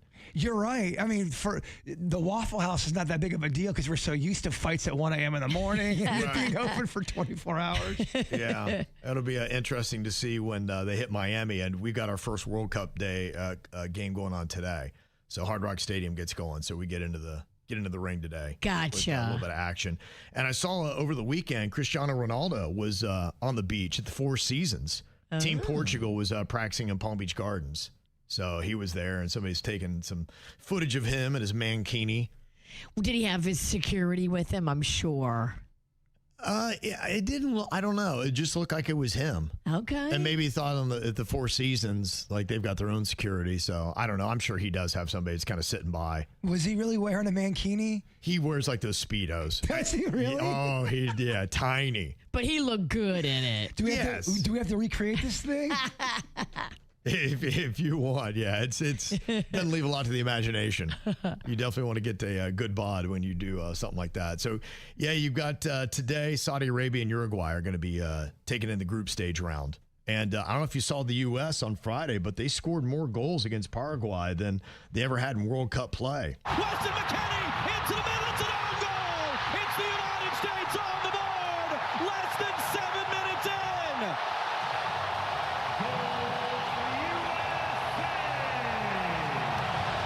The Americans are here in their home country, Los Angeles Stadium. The United States 4, Paraguay 1. It is as close to a perfect beginning as any of us could have possibly imagined. Yeah, so far so good. And boy, the ratings on that were huge too. Almost 16 million viewers across Fox. It is the most watched United States men's World Cup telecast in English language U.S. history. Wow. So the ratings on this were absolutely huge. They said 1.2 billion people worldwide watched the opening match. That's 10 times what tunes in for a Super Bowl. Wow, man. Everyone loves it. Yeah, I mean, that's why, the NFL wants to be global. I mean, that's the difference. 10 times the audience when you have a global audience that's into something. That's got to burn the NFL up a little bit because they want to be the top dog. Probably just inspires them, but it shows how far they have to go. Like, without a doubt, it's not even debatable. Like soccer, football, whatever you want to call it, is the number one sport. In fact, our president thinks we need to rename our sport. He thinks it's kind of stupid that we call it football. When you look at what has happened to football in the United States, again, soccer in the United States, we seem to never call it that because we have a little bit of a conflict with another thing that's called football. But when you think about it, shouldn't it really be called? I mean, this is football. There's no question about it. We have to come up with another name for the NFL stuff. Yeah. It really doesn't make sense when you think about it. It is really football. Okay, we got to call it football, or football's got to be something else, and we got to stop calling it soccer. Tackle ball. Yeah. Yeah, what would we call American football if we don't call it football? People would be so mad if all of a sudden it changed to tackle ball. They just, because it's a change and people hate change. I wonder if it really got that way with football and you wanted to get on the same field as everybody else and say, okay, we need to call football truly football because it is confusing. Well, you have to say football, meaning soccer, followed by football. If not, you're not going to know what you're talking about unless you go football, and now it just sounds like you're being... Yeah, it really kind of doesn't make sense. In fact, Monty Python, their crew, John Cleese, broke down why it doesn't make any sense to call it soccer. Why do the Americans insist on calling it soccer? Why do they have such a problem calling it football? It's a game played with a ball that is struck with the foot, hence football. Whereas American football is a game where an object that's not really a ball at all is carried around by hand and occasionally thrown for other people to catch in their hands. Only one person in each team is allowed to actually kick the ball, and they have to be specially brought onto the field to do it. Yeah. It really doesn't make sense when you kind of break it down. So, and it's confusing to have two major sports called the same name. Right, exactly. So who knows? We blew it. Yeah. Give us a couple more World Cups and maybe we'll change the name. I don't know what to do now, but we blew it. Well, that's like coming with a new sport and go, I'm calling it baseball. Well, we already have baseball. Exactly. Right. Yeah. It's the KVJ dirt of the day. It's the KVJ dirt of the day. Virginia, take it away, because you know we need that dirt of the day. This Dirt of the Day is brought to you by my favorite closet people, closetsbydesign.com. Matt Damon went on with Joe Rogan and was talking, of course, promoting his new movie, The Rip, about drugs in South Florida and Bahamas. And he was talking about specifically how Bimini became an unlikely hub in the Bahamas for the drug trade back in the day. Listen to what he had to say about getting drugs in there. If you ever fly over Bimini, there are all these like Cessnas underwater, all these planes like around the island. Because what they used to do, Bimini's like the closest, it's 50 miles off the coast of Florida. They would come in with a plane full of drugs and just crash the plane into the water. They would land it on purpose? On purpose. Because there's no runway on Bimini. There's no, it's like we're going to dump the plane in the they water. Would and dig it have out? 10 cigarette boats, like a flotilla of boats waiting. They would crash the plane. They'd offload the drugs as the plane was sinking. Coast Guard figures that they're always coming for them. That's why they have 10 boats. They throw the drugs into one of the boats, and they got a 1 out of 10 chance of making it. They just scatter. And the Coast Guard goes after one of them and hopes they get the right one. And not, it's just like, no, it's just taking a cruise tonight. What's the problem, officer? But the planes are still all submerged. Like the water's so clear you can see. How many? Isn't that crazy? That is so crazy that the money is so good you could wreck a plane and it doesn't really hurt your bottom line. And then you could get 10 cigarette boats with all the money it would cost in gas and whatnot. So you could buy that many boats and then just have them go and take off in different directions. And then, what a needle in a haystack trying to get the right boat. That is a crazy concept. Yeah. It is pretty wild, isn't it? Well, over the weekend, Freedom 250 kicked off. I don't know if you saw it, but for the first time, the White House lawn was turned into a UFC fighting octagon. Is that what they fight in? An octagon? Am I saying that right? Yeah. Big, huge stage. Like, it looked like a major, huge construction operation. I think they had to fly all that stuff in from, it was kind of tough to get that stuff there. Really? There's a lot of stuff to build. So it's celebrating America's 250th anniversary, but then also celebrating Trump's 80th birthday. Zach Brown kicked it all off with the national anthem. Oh, the land of the free and the home of the brave. All right. You had the United States Marines playing backup as his band. Oh, wow. No big deal. Ever heard of them? And then there was a UFC fight. And after the winner won the UFC fight, he grabbed the microphone and just started yelling like some weird stuff. Like, what the hell is actually going on right now? Yeah. Listen to what he started yelling about. And lastly, Michelle Obama is a man. Am I right, America? What? What Michelle the, Obama's a man. goodness. Oh my gosh. what the hell is going on? You can see Joe Rogan almost even trying to get away from that one. He's like, all right, no. I don't want that stank on me. We have lost our way. So this really happened. This wasn't in a movie. This was not a movie. Okay. This was very much real. And for the record, Michelle Obama is not a man, right? No. Come on now. What are we doing? And that's what's going on in your dirt. It's time for viral audio. Hey, yeah, beautiful hair. They can't hear me because they're listening to Kids Box. We got weights and fit. There we go.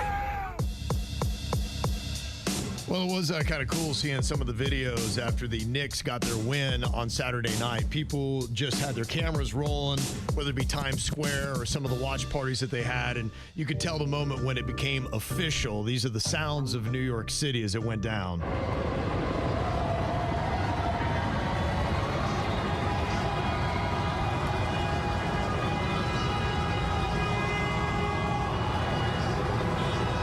Everybody celebrating. Nice. Yeah, pretty cool. It's nice up until the point when y'all light buses and cop cars on fire. I like it up till that point. Yeah, that got a little bit insane. That bus didn't stand a chance. No. I mean, it was like, all right, guys, you did enough. It's on fire now. You don't have to keep throwing rocks into it. Yeah, they got a couple things. Yeah, the bus took after a cop car. Just taxi cabs. There was one of this guy just getting in his car, and I'm assuming he was a Spurs fan, and there's this guy just pouring water on him as he's trying to get in his car.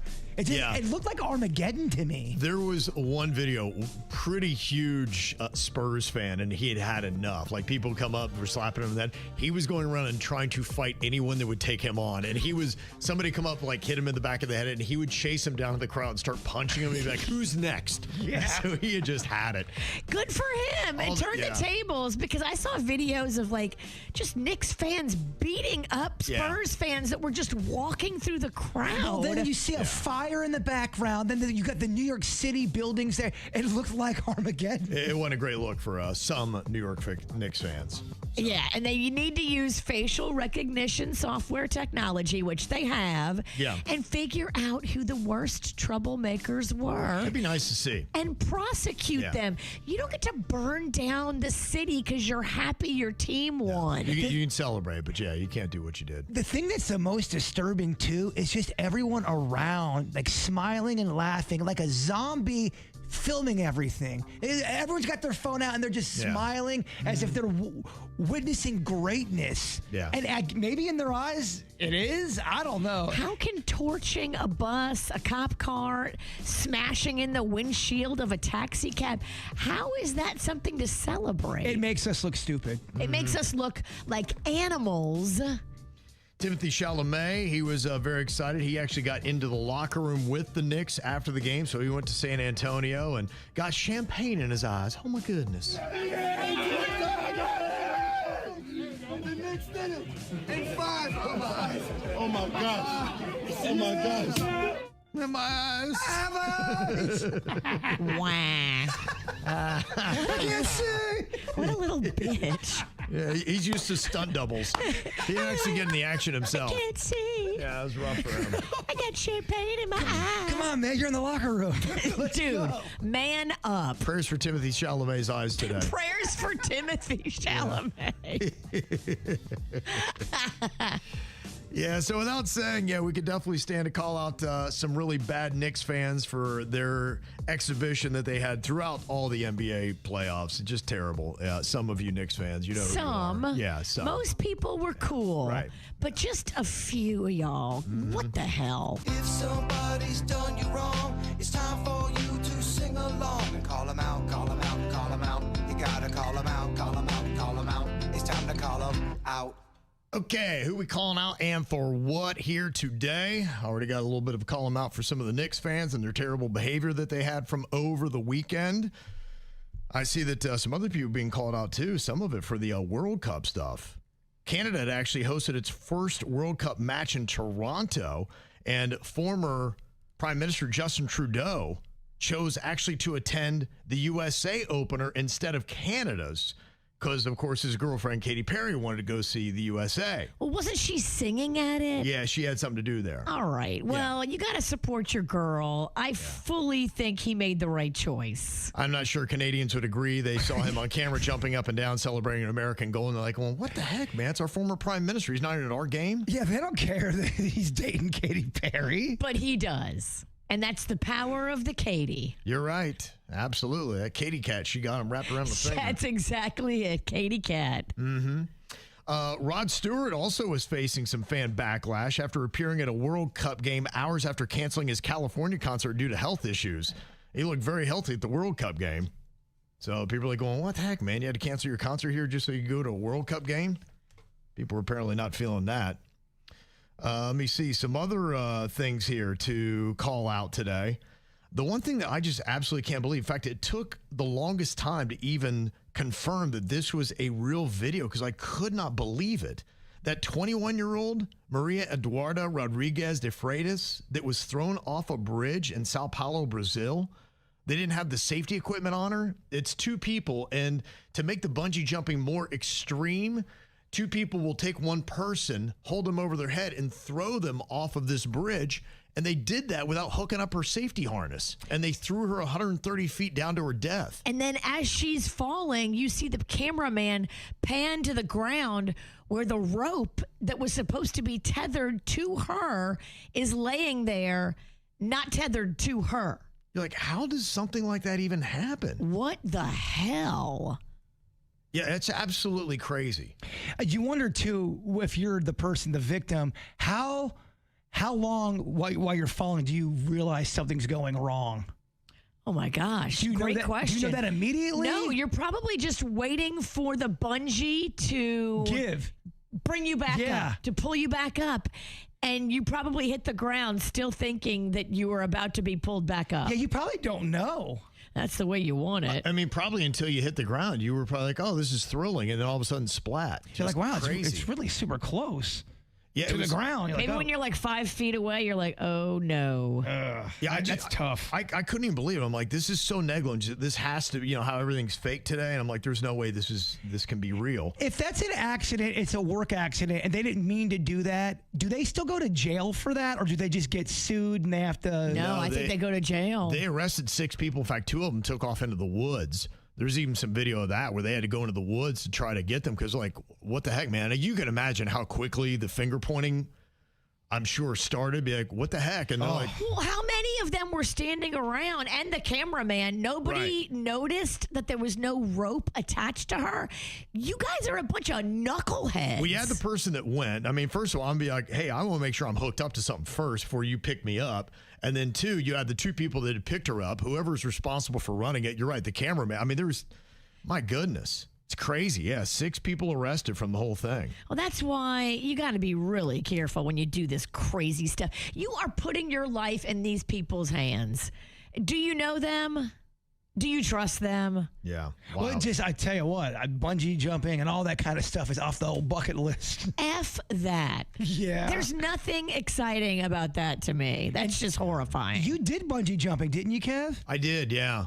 So would you have known? Like, you're halfway down. You probably would not have known. Yeah, no, I would have known because I saw them. They hooked it up. And trust me, I was testing it because I had the belt around my waist. I'm like, all right, you sure this thing's solid? And they're like, yeah, it's good. It's up to, I made him show me how many pounds it could hold. And I was going through the whole thing. I was like, if I'm going to do this, you got to show me that it's all good. Was that for a radio bit or was that just personal time? Yeah, that's why I did. It was kind of a radio thing. It was on there. It was the only way I could get on the radio station because they would never put anything I did on. So I'm like, all right, that's what it takes. I guess I'll jump off a cliff. Yeah. Good Lord. The things this man had to do.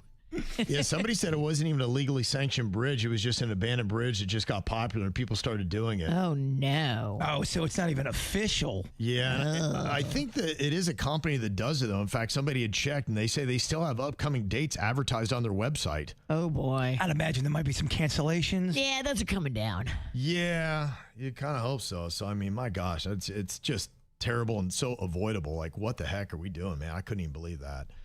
Let me see a couple other things to call out.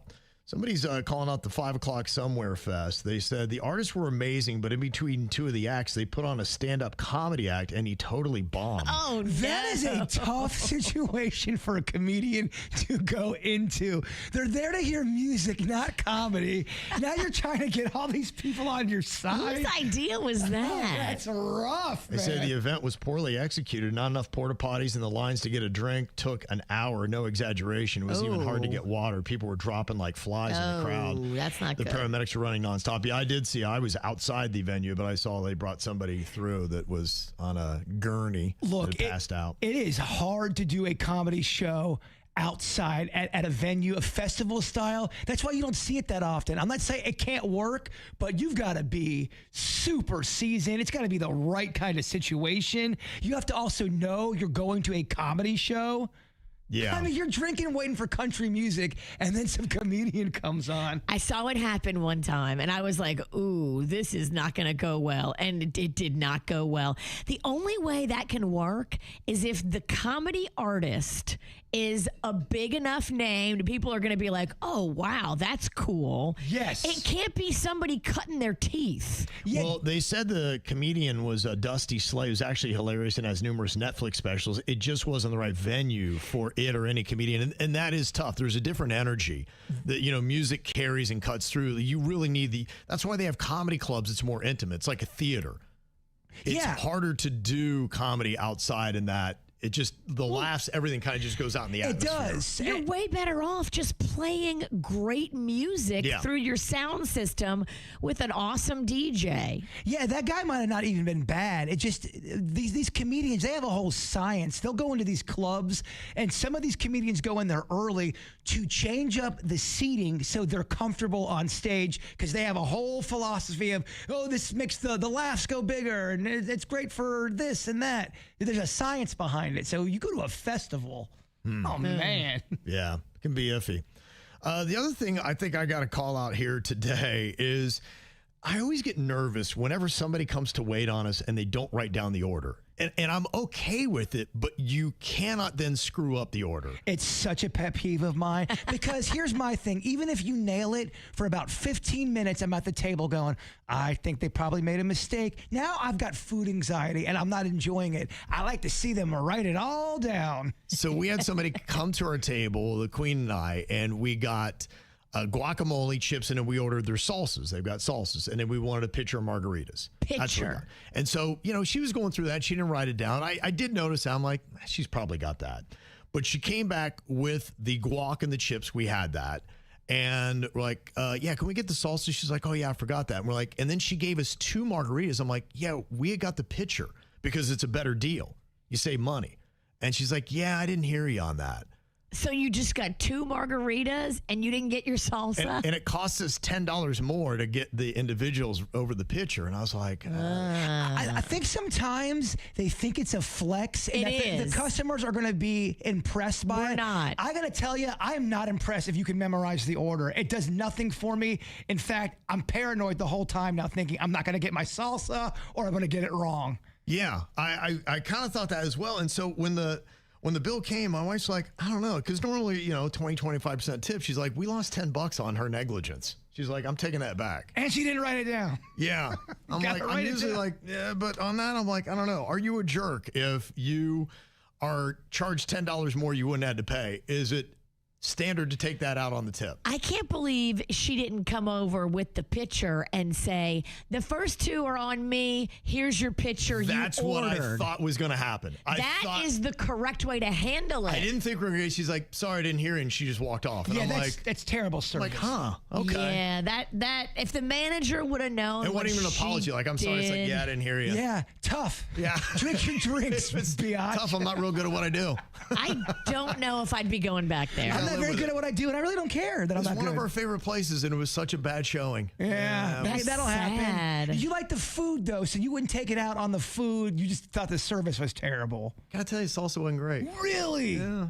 Oh, man. Dang, are they falling off? Rough. I don't know. You'll wonder, because, you have those, and you ever had that happen where it's a staple, you love it, and you're just like, man, oh, man. It'll definitely get another chance and whatnot, but how many bad experiences do you get before you're like, okay, we're taking this off the heavy rotation? That's the thing, consistency. Yeah. It's so hard to keep it great consistently because you're depending on people like that server that don't give a flying F.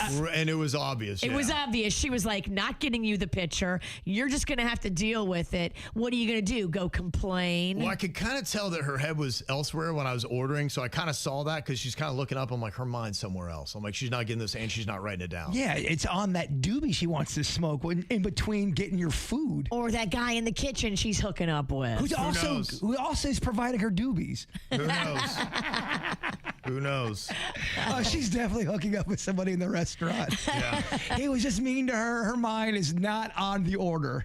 I guess we do have a good call 'em out that came from something that was pretty bad. Remember last week in the Whacked Out News, I was telling you about how there were these teenagers, a 14 and 11-year-old, that held up these kids that were doing a lemonade stand in South Boston. Yes. And they took $50 from them. Pretty crazy. Well, the cool thing is that South Boston came out over the weekend to support the kids who were robbed at gunpoint at their lemonade stand. Good. Hundreds of community members got together to help make some money and raise it all back for the kids and then some. He walked over here, he said I might need to take the box, and he grabbed it with one hand, and then he showed us the gun, which was right here. My sister, she put her hands up, and I just said, you could have it. But after that, I just was like a little annoyed because we were 12 and 11, and you shouldn't really do that. It's outrageous that in such a good community that we can have something like this happen. I think we need some more presence around in order for this to never happen again. I'm angry. I'm angry that this happened in this community that we love. It's safe, it's fun. They literally do this every day. And this is one thing that happens. So of course it's awful, right? But we want them to know, like, we're not going to stop them playing on the streets. We're not going to stop them hanging out with the kids around. A community now coming together to turn a negative moment into a sweet lesson, one cup of lemonade at a time. There you go. Lovely thing. And that 14-year-old with the gun, he's been arrested.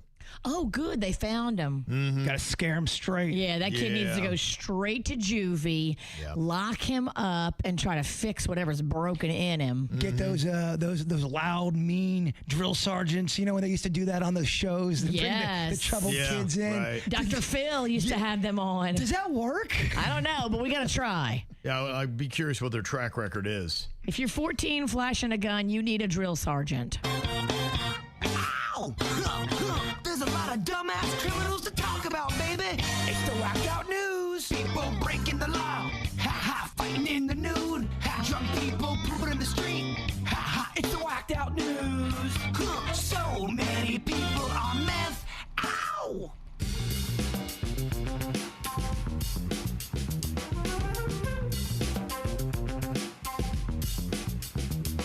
Well, they say it was 10 years and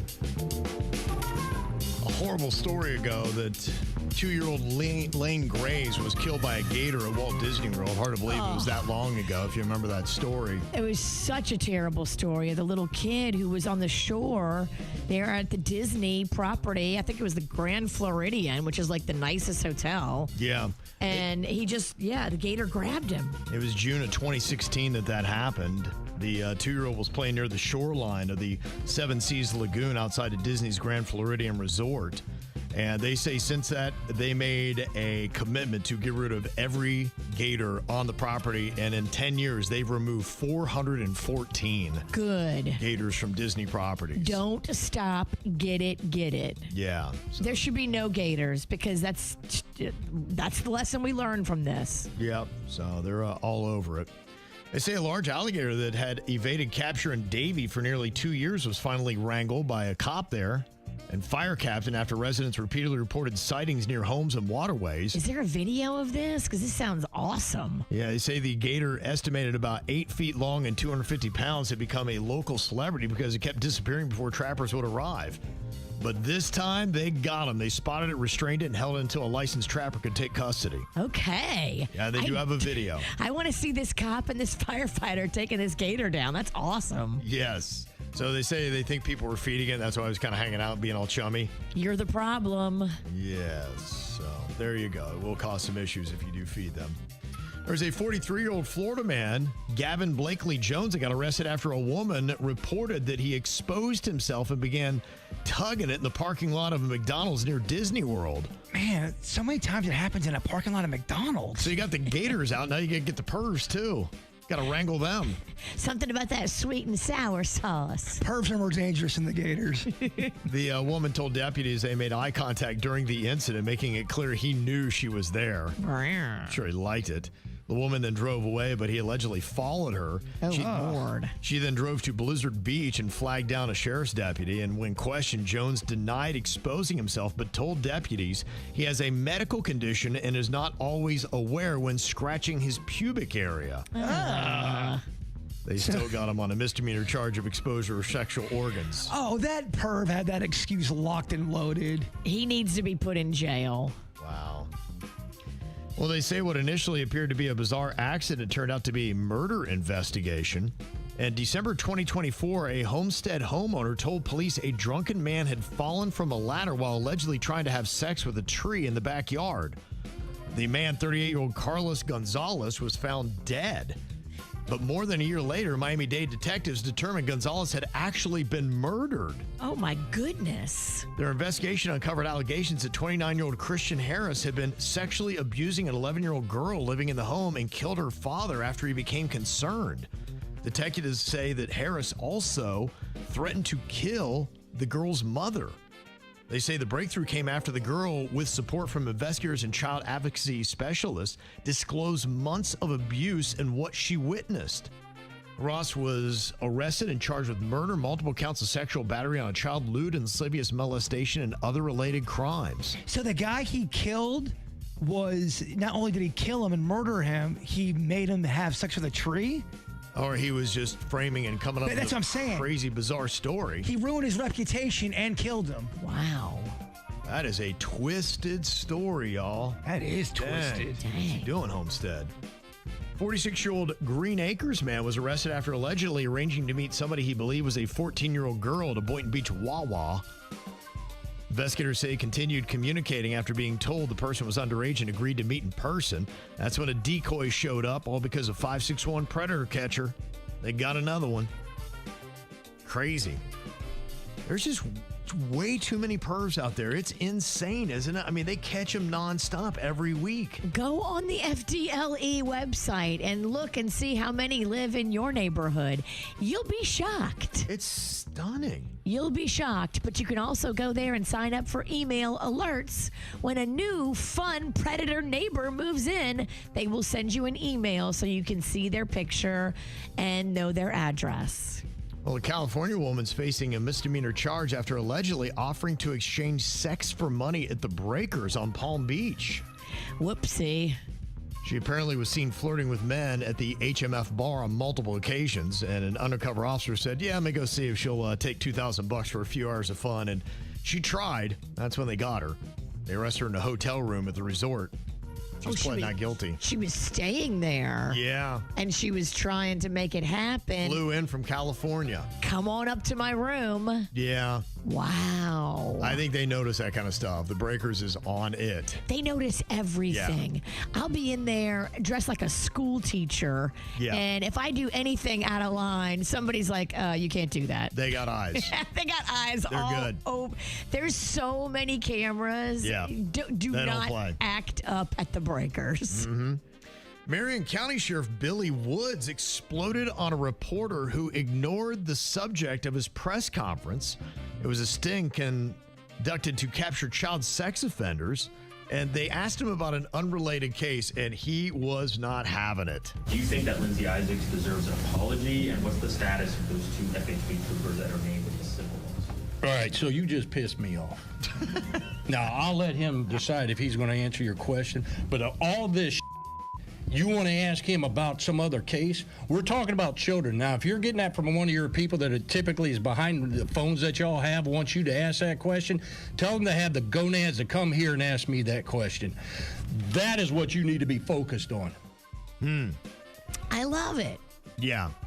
If they're talking about, protecting children and a whole child predator thing, why are you going to ask about some other question? And the cops don't want to talk about that. They want to talk about this because you came to the press conference for this. Yeah.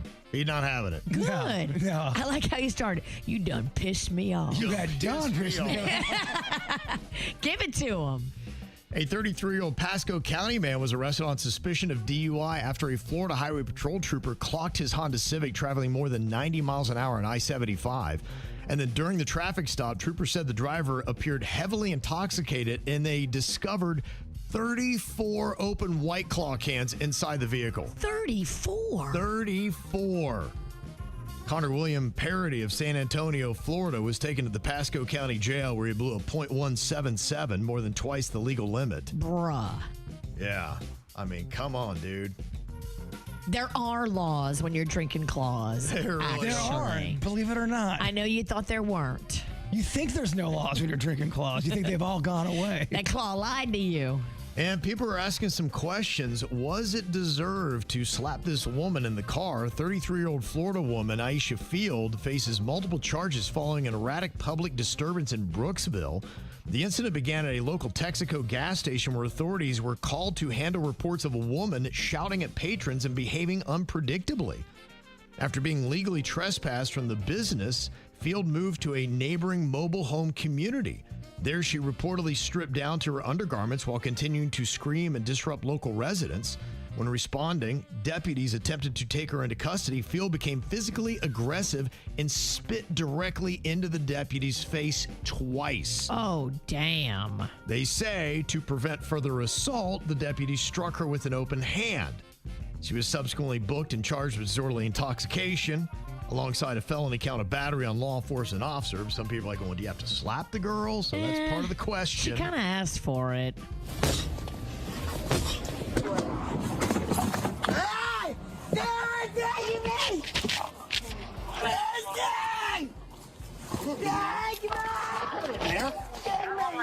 Get in there.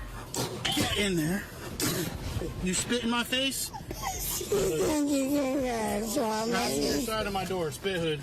Wow. I would rather get punched in the nose than to get spit in the face. She sounds like a gremlin. Some people are like, I don't know, she might be possessed. That is demon 100%. There's so many videos like that on the internet where people just start going into devil mode. Yeah. They really are. There's no shortage of that. That's why I'm not even fazed by it. It was troubling. How do you not slap somebody after they spit in your face? Yeah. She got what she deserved. Okay. Well, Don't spit and then you won't get hit. Well, That was the question, yeah. sometimes people just react. It's like nature. If someone messes with your face and you all of a sudden react because you don't know what's happening, I'm not sure you should be in trouble for that. If someone comes up and smacks you or does something like that, don't be surprised when nature kicks in. I think because of where he is, he's going to be okay. But,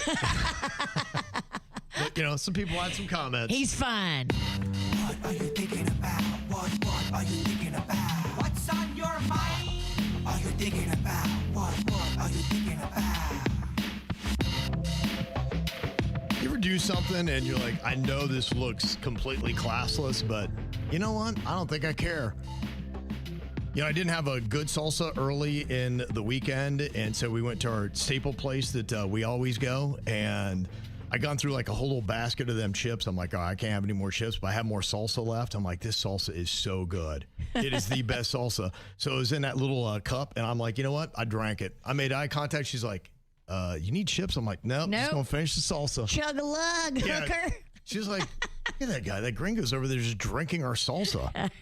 It was so good. But, you know, I didn't care. You should have videoed it and made a little quick 20-second viral sensation out of it. You think I'd have gone viral, Virginia? I think you could.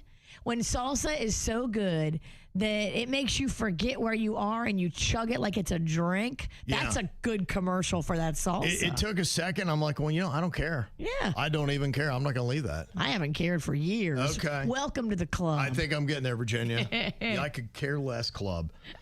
All right, Bird, what you got on your mind today? Well, I'm trying to plan this trip to St. John's by the St. John's River here in Florida, because I guess there's some folklore up there, Virginia, the St. John's River Monster. Ooh. And I guess it was trending I guess worldwide. Something happened the other day, and then someone who lives there that's a KVJ Nationer said, hey, Bird, I listen to the Weird Whatever. I listen to the KVJ show. I'm a big KVJ Nationer.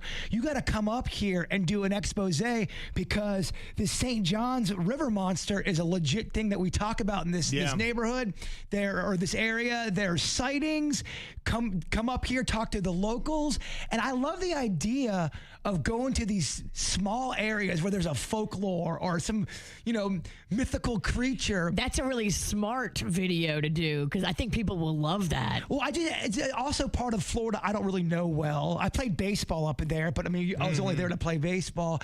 But I like going to these small, weird Florida towns because we have no shortage of them. And you can learn a lot from your own state. And I do like learning about some stuff that's always been here and I just never decided to go to it. That is fun. Yeah, so if we're trying to get a crew together, if you want to head to St. John's, Virginia, let me know. Where is St. John's? I want to say, I'm going to be wrong. I think it's a good 3 hours north, I thought. It might be further than that because that might be, I think that St. John's goes through Jacksonville, right? Yeah, maybe it's the Daytona area even. That far north? I think it's even farther north than that. I think if it's St. John's County, you're talking about the northernmost county that we have on the Georgia line, basically up there. What's that in a car? About 5-6 hours to Jacksonville? Yeah, you're probably looking a little over 5 hours. Yeah, it's worth it for the St. John's River Monster.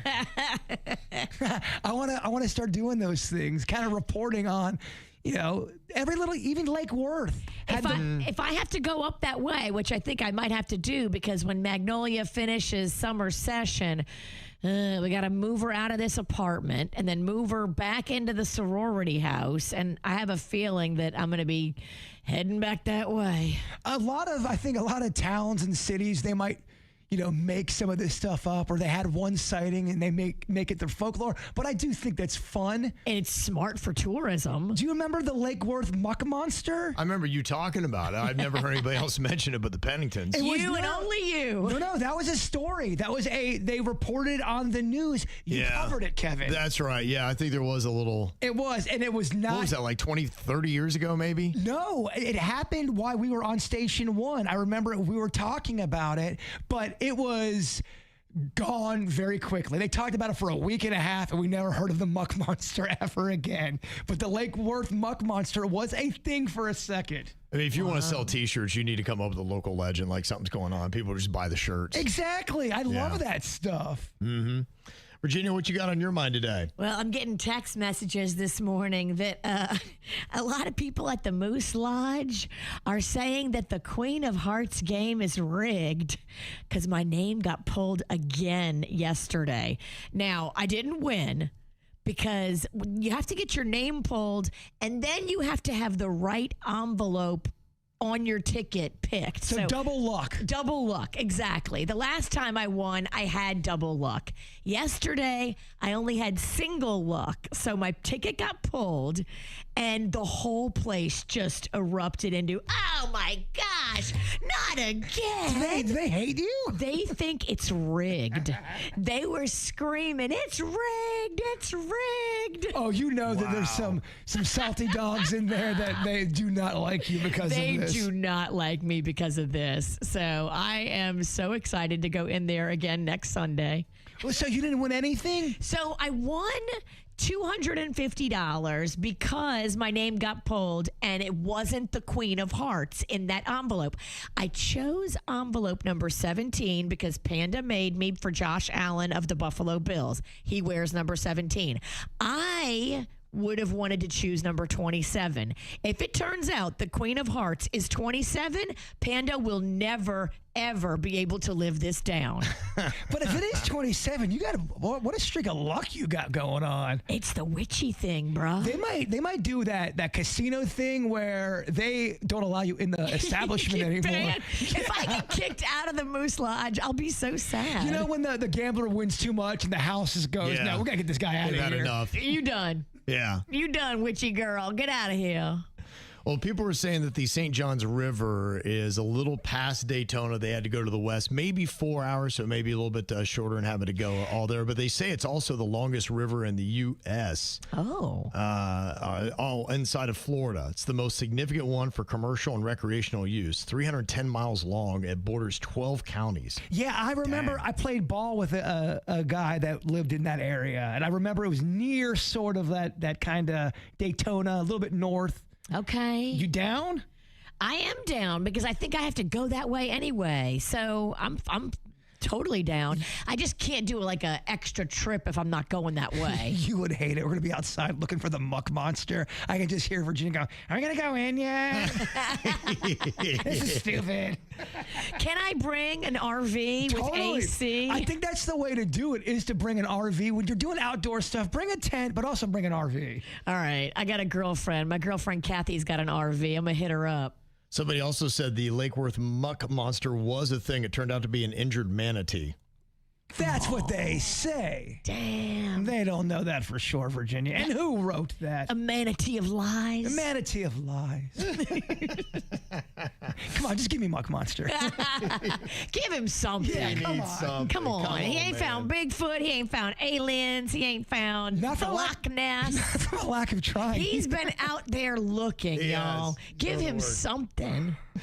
Got a very hot ticket this week for Camp KVJ. It's Universal Orlando, 2 one-day park-to-park passes and Islands of Adventure, plus a one-day parking pass. And we got Anaya on here from Delray Beach. Hello, Anaya. Hi. How you doing? I'm doing really great. How about you? Doing good, doing good. You ever been to Universal in Orlando? Yes. Oh, did you have a good time? Absolutely love it. Okay, good. Yes. All right. Let's get you some tickets to go back then. We're going to play a fun little game called Denny's or Animal. We got some animal noises here, and you just got to tell us if it's the real animal or if it's Denny's that's making this noise, okay? Yes. Okay, first thing I got for you here is a wolf that is howling at the moon.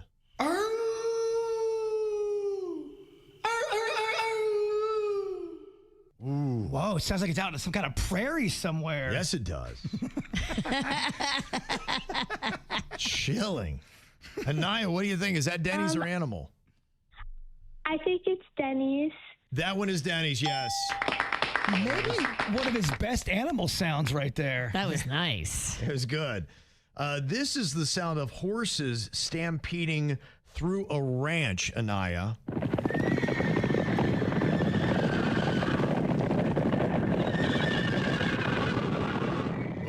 Okay, boy. Sounds intense. What do you think about that? Is that the real sound of the animal, or is that Denny's making that noise? I think it was the real animal. Yeah, it was. That's what it sounds like. Can't trick her. All right, got one more to throw at you here, Anaya. We got elephants making some noise here. One is really standing out from the pack and gets right to the microphone. What do you think? Is this Denny's or Animal? It sounds like it's they're in the Serengeti, maybe. What? Yeah. I don't know. It's the sound of an elephant. I know they sound like that. I'm not sure they do. Okay. Anaya, what do you think? Is that Denny's or Animal? I think it was Denny's. That is Denny's as well. There's no fooling you, Anaya. That is a perfect score. Well played. I mean, I'm shocked if that's how elephants sound. Yes. Very nice. You got 2 one-day park-to-park passes to Universal Studios Orlando and Islands of Adventure theme parks, plus a 1-day parking pass, and you're in the running for a fun little 3-day, 2-night trip there, okay? Yay. Oh, my God. It's pretty cool, I know. Yeah. Thank you so much. You are so welcome. Anaya, enjoy your summer, okay? Thank you. Okay, have fun. You got a hot ticket. That's going on all week long right here on the KVJ show. I'm not really sure how we made some of these terms so confusing, but they are. In fact, I think I already just screwed up one today. The I couldn't care less and the I could care less. I've heard almost 50-50 used. So I know half the time it's wrong, half the time it's right. Now, I guess apparently if you want to say it, you got to say I couldn't care less. You were saying, Virginia, is how you need to do it. Right. They say because if you could care less about something, that means you still care about it. And there's an amount of caring to drop until you reach 0. So I couldn't care less is how you have to go with that one. But it takes you a second because you got to stop and think. I do. Wait, which one am I? I put that up on social media one time. Like I couldn't care or whatever, and here comes the grammar police. That's could not, and with the explanation, I'm like, I don't care. I couldn't care less. Yeah, they say it's almost a 50-50. It's maybe the most egregiously misused phrase that we have. I couldn't care less is the right way. Now, another one that kind of trips me up as well is worse comes to worse. I guess that's not the right way to say it. If you say worse comes to worse, that's not it. It's got to be worse comes to worst is how you're supposed to say it. Because if worse comes to worse, we're in exactly the same situation. But if worse comes to worst, we're in trouble. Worst is the worst it can get. It's the worstiest of worst. Yeah, worst comes to worst. So now I know that. I think I mess up both of those. And this one, I just don't think I even ever knew right at all. Do you say hone in or home in? Hone. I'm going to hone in on that thing. Going to hone in on that thing. I guess you'd be incorrect. It's not hone? It's supposed to be home in. Home? Yeah, because skills can be honed as a blade is sharpened or honed, but you can't hone in on something. The correct term is home in, such as with a homing pigeon bred and trained to find its way home. That's where they get the phrase home in, not hone in. I did not know that. I'm just going to say I'm getting honey with it. They say if you're homing in, you're getting close to your goal or finding what you seek. Okay. So I blew that one as well. Do you say nip it in the butt? Bud. Yep, bud is correct. Okay. Do you say on accident or by accident? On accident. It's supposed to be by accident. I punched Virginia by accident and on accident. There you go. Now you're correct and incorrect. It's kind of what this show is all about. And this is nitpicky, but there's a right way and a wrong way. Is it could have or could have? I could have. I could have been a contender. Yeah. Yeah, they say that it's a contraction of 2 words, could and have. Okay. So you got to say could have on that. And is it extract revenge or exact revenge? What do you do if you're getting back at somebody? Exact revenge. Exact. Yes. You exact revenge. It means you demand your desire for revenge to be satisfied. If you extracted revenge, doesn't that mean you're taking it out? You're taking it out. Right, yes. No. We're not taking it out. Yeah. We're putting extra revenge in. Yeah. We're exacting it.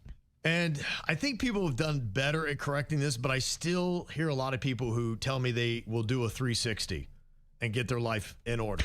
No, you won't. I'm like, actually, you're going to continue doing what you're doing right now. You got to do a 180, friend. You do. That's exactly I think that still gets a lot of people.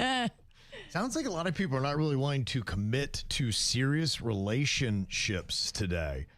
And there's a term that is out there, it's kind of reflecting this, that they're using calling wildflowering, where single people intentionally are going to relax labels and timelines for the sake of having fun and getting to know each other a little bit more casually and not wanting to jump into it, put a label on it, be like, oh, we boyfriend, girlfriend, be like, let's just kind of hang out and then let's just see where it goes. We build a friendship, maybe we build a relationship from that. I think it's smart.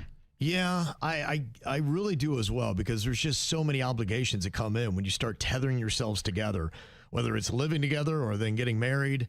There's a lot of commitment that has to go into that. Just taking it easy and chilling for a while may not be a bad idea. Enjoy your time when you're young. Yeah. Get out there and meet a bunch of people. Be a slut. Enjoy yourself. Don't tether yourself down too early. They say half of young adults today are not even interested in starting a relationship. Half of them, like, no, Good don't for want to them. deal with it. Too many obligations. They got it right. I don't know if that's true. I think you need people. You need people. You need to want to have a relationship eventually.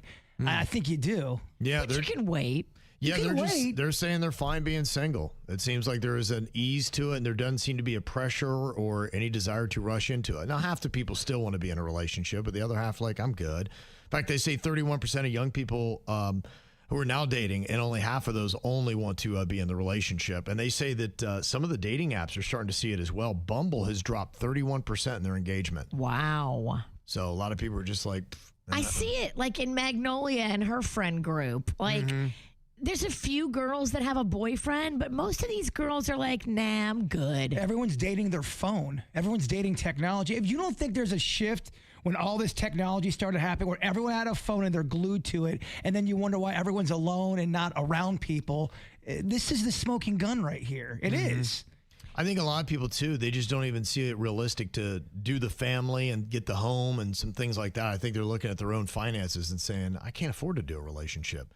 Dating's expensive. It was like the average date's like $180 now. I'm like, well, I ain't got that kind of money. I'll just go chill out and grab a soda with free refills. That's about it. There's some other dating terms that are out there, like kitten fishing. They say that's when somebody stretches the truth on a dating profile to look more attractive, but not to the point of creating a totally fake identity. They said, think of it kind of like as catfishing's little cousin. That's what kitten fishing is. And then they said there's shrekking, and that is when you date someone you're not attracted to, hoping they'll treat you better. So you get with an ogre just hoping that somebody's not going to be so mean to you as the last person. That's funny. The pretty people are mean. Yes. Wow. It is definitely a different game out there if you're dating today. Yeah, apparently AI is causing some issues in relationships. I'm sure in many different ways, but Jbird knows somebody who actually broke up with her boyfriend all because of the way he was using AI. Maybe using it a bit too much. In fact, he was just using it for text to send to her. Now, were they basic text, and how was he using AI? It was basic text. And people that are not well-versed on AI, you can tell if you're using AI. There's subtle little things that as soon as I'm trained now to see it, as soon as I see it, I go, this is an AI. Just by the way it's written. Well, sometimes people like have been posting for years on, say, Facebook or Instagram, and you know the way they write. Yes. Yeah. You know their grammar skills. You know that they don't understand how to use open and closed, punctuation marks. Like, all that from their style. And now all of a sudden they're writing this perfectly, beautifully written, just crafted poetry, and you're like, okay. It's not even a post at that point. It's art, Kevin.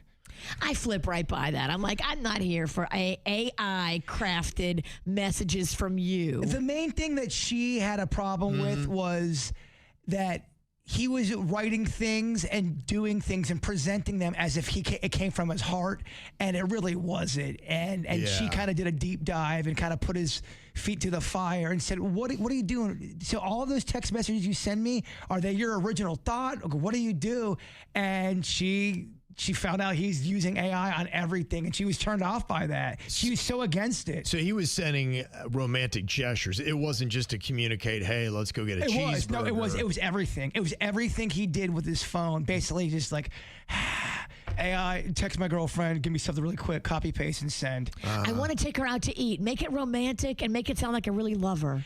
Yeah, for me, I like when people really legit speak from the heart. I think everyone's capable of giving their own version of their own honesty and being authentic. Yeah. When you're letting the robot do everything just on your normal feelings. And you're trying to pass it off like it's you, that's fraud. It's annoying. Well, I noticed, for instance, my Gmail now, it will take a sentence I have and it'll kind of underline it either blue or red, depending upon what I've done wrong. And it will rephrase it. I'm like, oh, yeah, it does sound better. And it makes it more concise. Do you have a problem with that? Or do you want somebody that's not really as concise? That to me feels like spell check plus.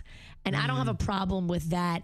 What I have a problem with is you prompting Gmail to say, hey, write this for me. I need it to say A, B, and C. I need it to be professional. I need it to be this. I need it to be that. Like, you are going to be dumber if you keep doing that and you don't rely on your own brain to write your own emails, thoughts, messages. And there's a difference for using it with work on stuff like that you're talking about, because I agree with Virginia. That's a spell check. It's a super spell check. That's not manipulating your thoughts or anything. You're just making sure your message is clear. It's when you just plug and play, hit this and go, yeah, send it out. You're sending this to your girl and you want her to be turned on by what you're saying. And what you're saying is not from you. It's from ChatGPT. I can see why this would have the opposite effect on her. And she's like, ew. Look, if you want to go through the motions and be lazy on a subject where you're not really using your own heart and thought, yeah, AI is a great tool for you. It really is. And I understand why people use it on some things. But if it's a matter of the heart situation, I find out you're kind of just... it loses a little magic for me. Well, I'm not in love with you. I'm in love with ChatGPT's way of framing it. So it's inauthentic, and nobody wants to be with a lie. But then there's other people go, oh, Bird, put away your bleeding heart. Who gives a crap? At least they're doing something. Who writes that? The AI? But to me, that's kind of just, all right, okay, I'll just sit back and take it and not give my opinion about AI. And I'm not the only person that believes in AI watering down human emotions, because it does. Well, you can have your own relationship with a chatbot right now. And if that's really what your boyfriend is, then why not just be like, you know what? It'd be a lot easier just to be in a relationship with a chatbot. That's all I need. Totally. Yeah. Doesn't sound like a dude has enough time for a relationship. Exactly. Well, or it sounds like if he does have time for a relationship, it doesn't sound like he wants to be with you. And that's what I try to tell her. Zero effort. Right. Yeah. Yeah, I'd seen that there are some people now using AI to really do a lot of their work correspondence and answer questions for them. And I'm like, that would make me really nervous. I'm like, how does that look? When people give you, I guess, basic requests, it'll take it, answer back to them, I guess, put things on your schedule. I'm like, I don't know. I'm like, that's a level I'm a control freak. I don't know that I like going to that level, but I'm hearing that people are starting to let AI take over more and more of their day and basic rudimentary tasks they don't want to deal with. This YouTube guy, he's got this whole channel, and he says you have to get 5 different AIs together. They all have to communicate. Now, you're building an army for yourself, but that's only phase 2. You're now the project manager. You now want to just be able to walk into a room and have them just do it automatically without you saying anything barely. You're like, okay. It gets to a point where I understand it's easier and it's quicker and it moves things along. But I am nervous of people losing their essence of, like Virginia's saying, people are going to get dumb, dog. It's going to make you dumb if you don't have to use your brain. If you rely on everything with the robot, you're going to get dumber. It's just the way it's going to go. All right, we got more KVJ going to be coming up here. It is going to be on the After the Show. You can check that out. Going to be live on YouTube, Facebook, Instagram, and Twitch. Or get it on demand on YouTube and Spotify. All right, Jbird, always live from the heart, never AI. Bird, what you got for your thought for the day? Anxiety loves tomorrow. Regret loves yesterday. Peace only knows today. Oh, that's going to happen today. Yes, find that peace. The KVJ Show on 97.9 WRMF.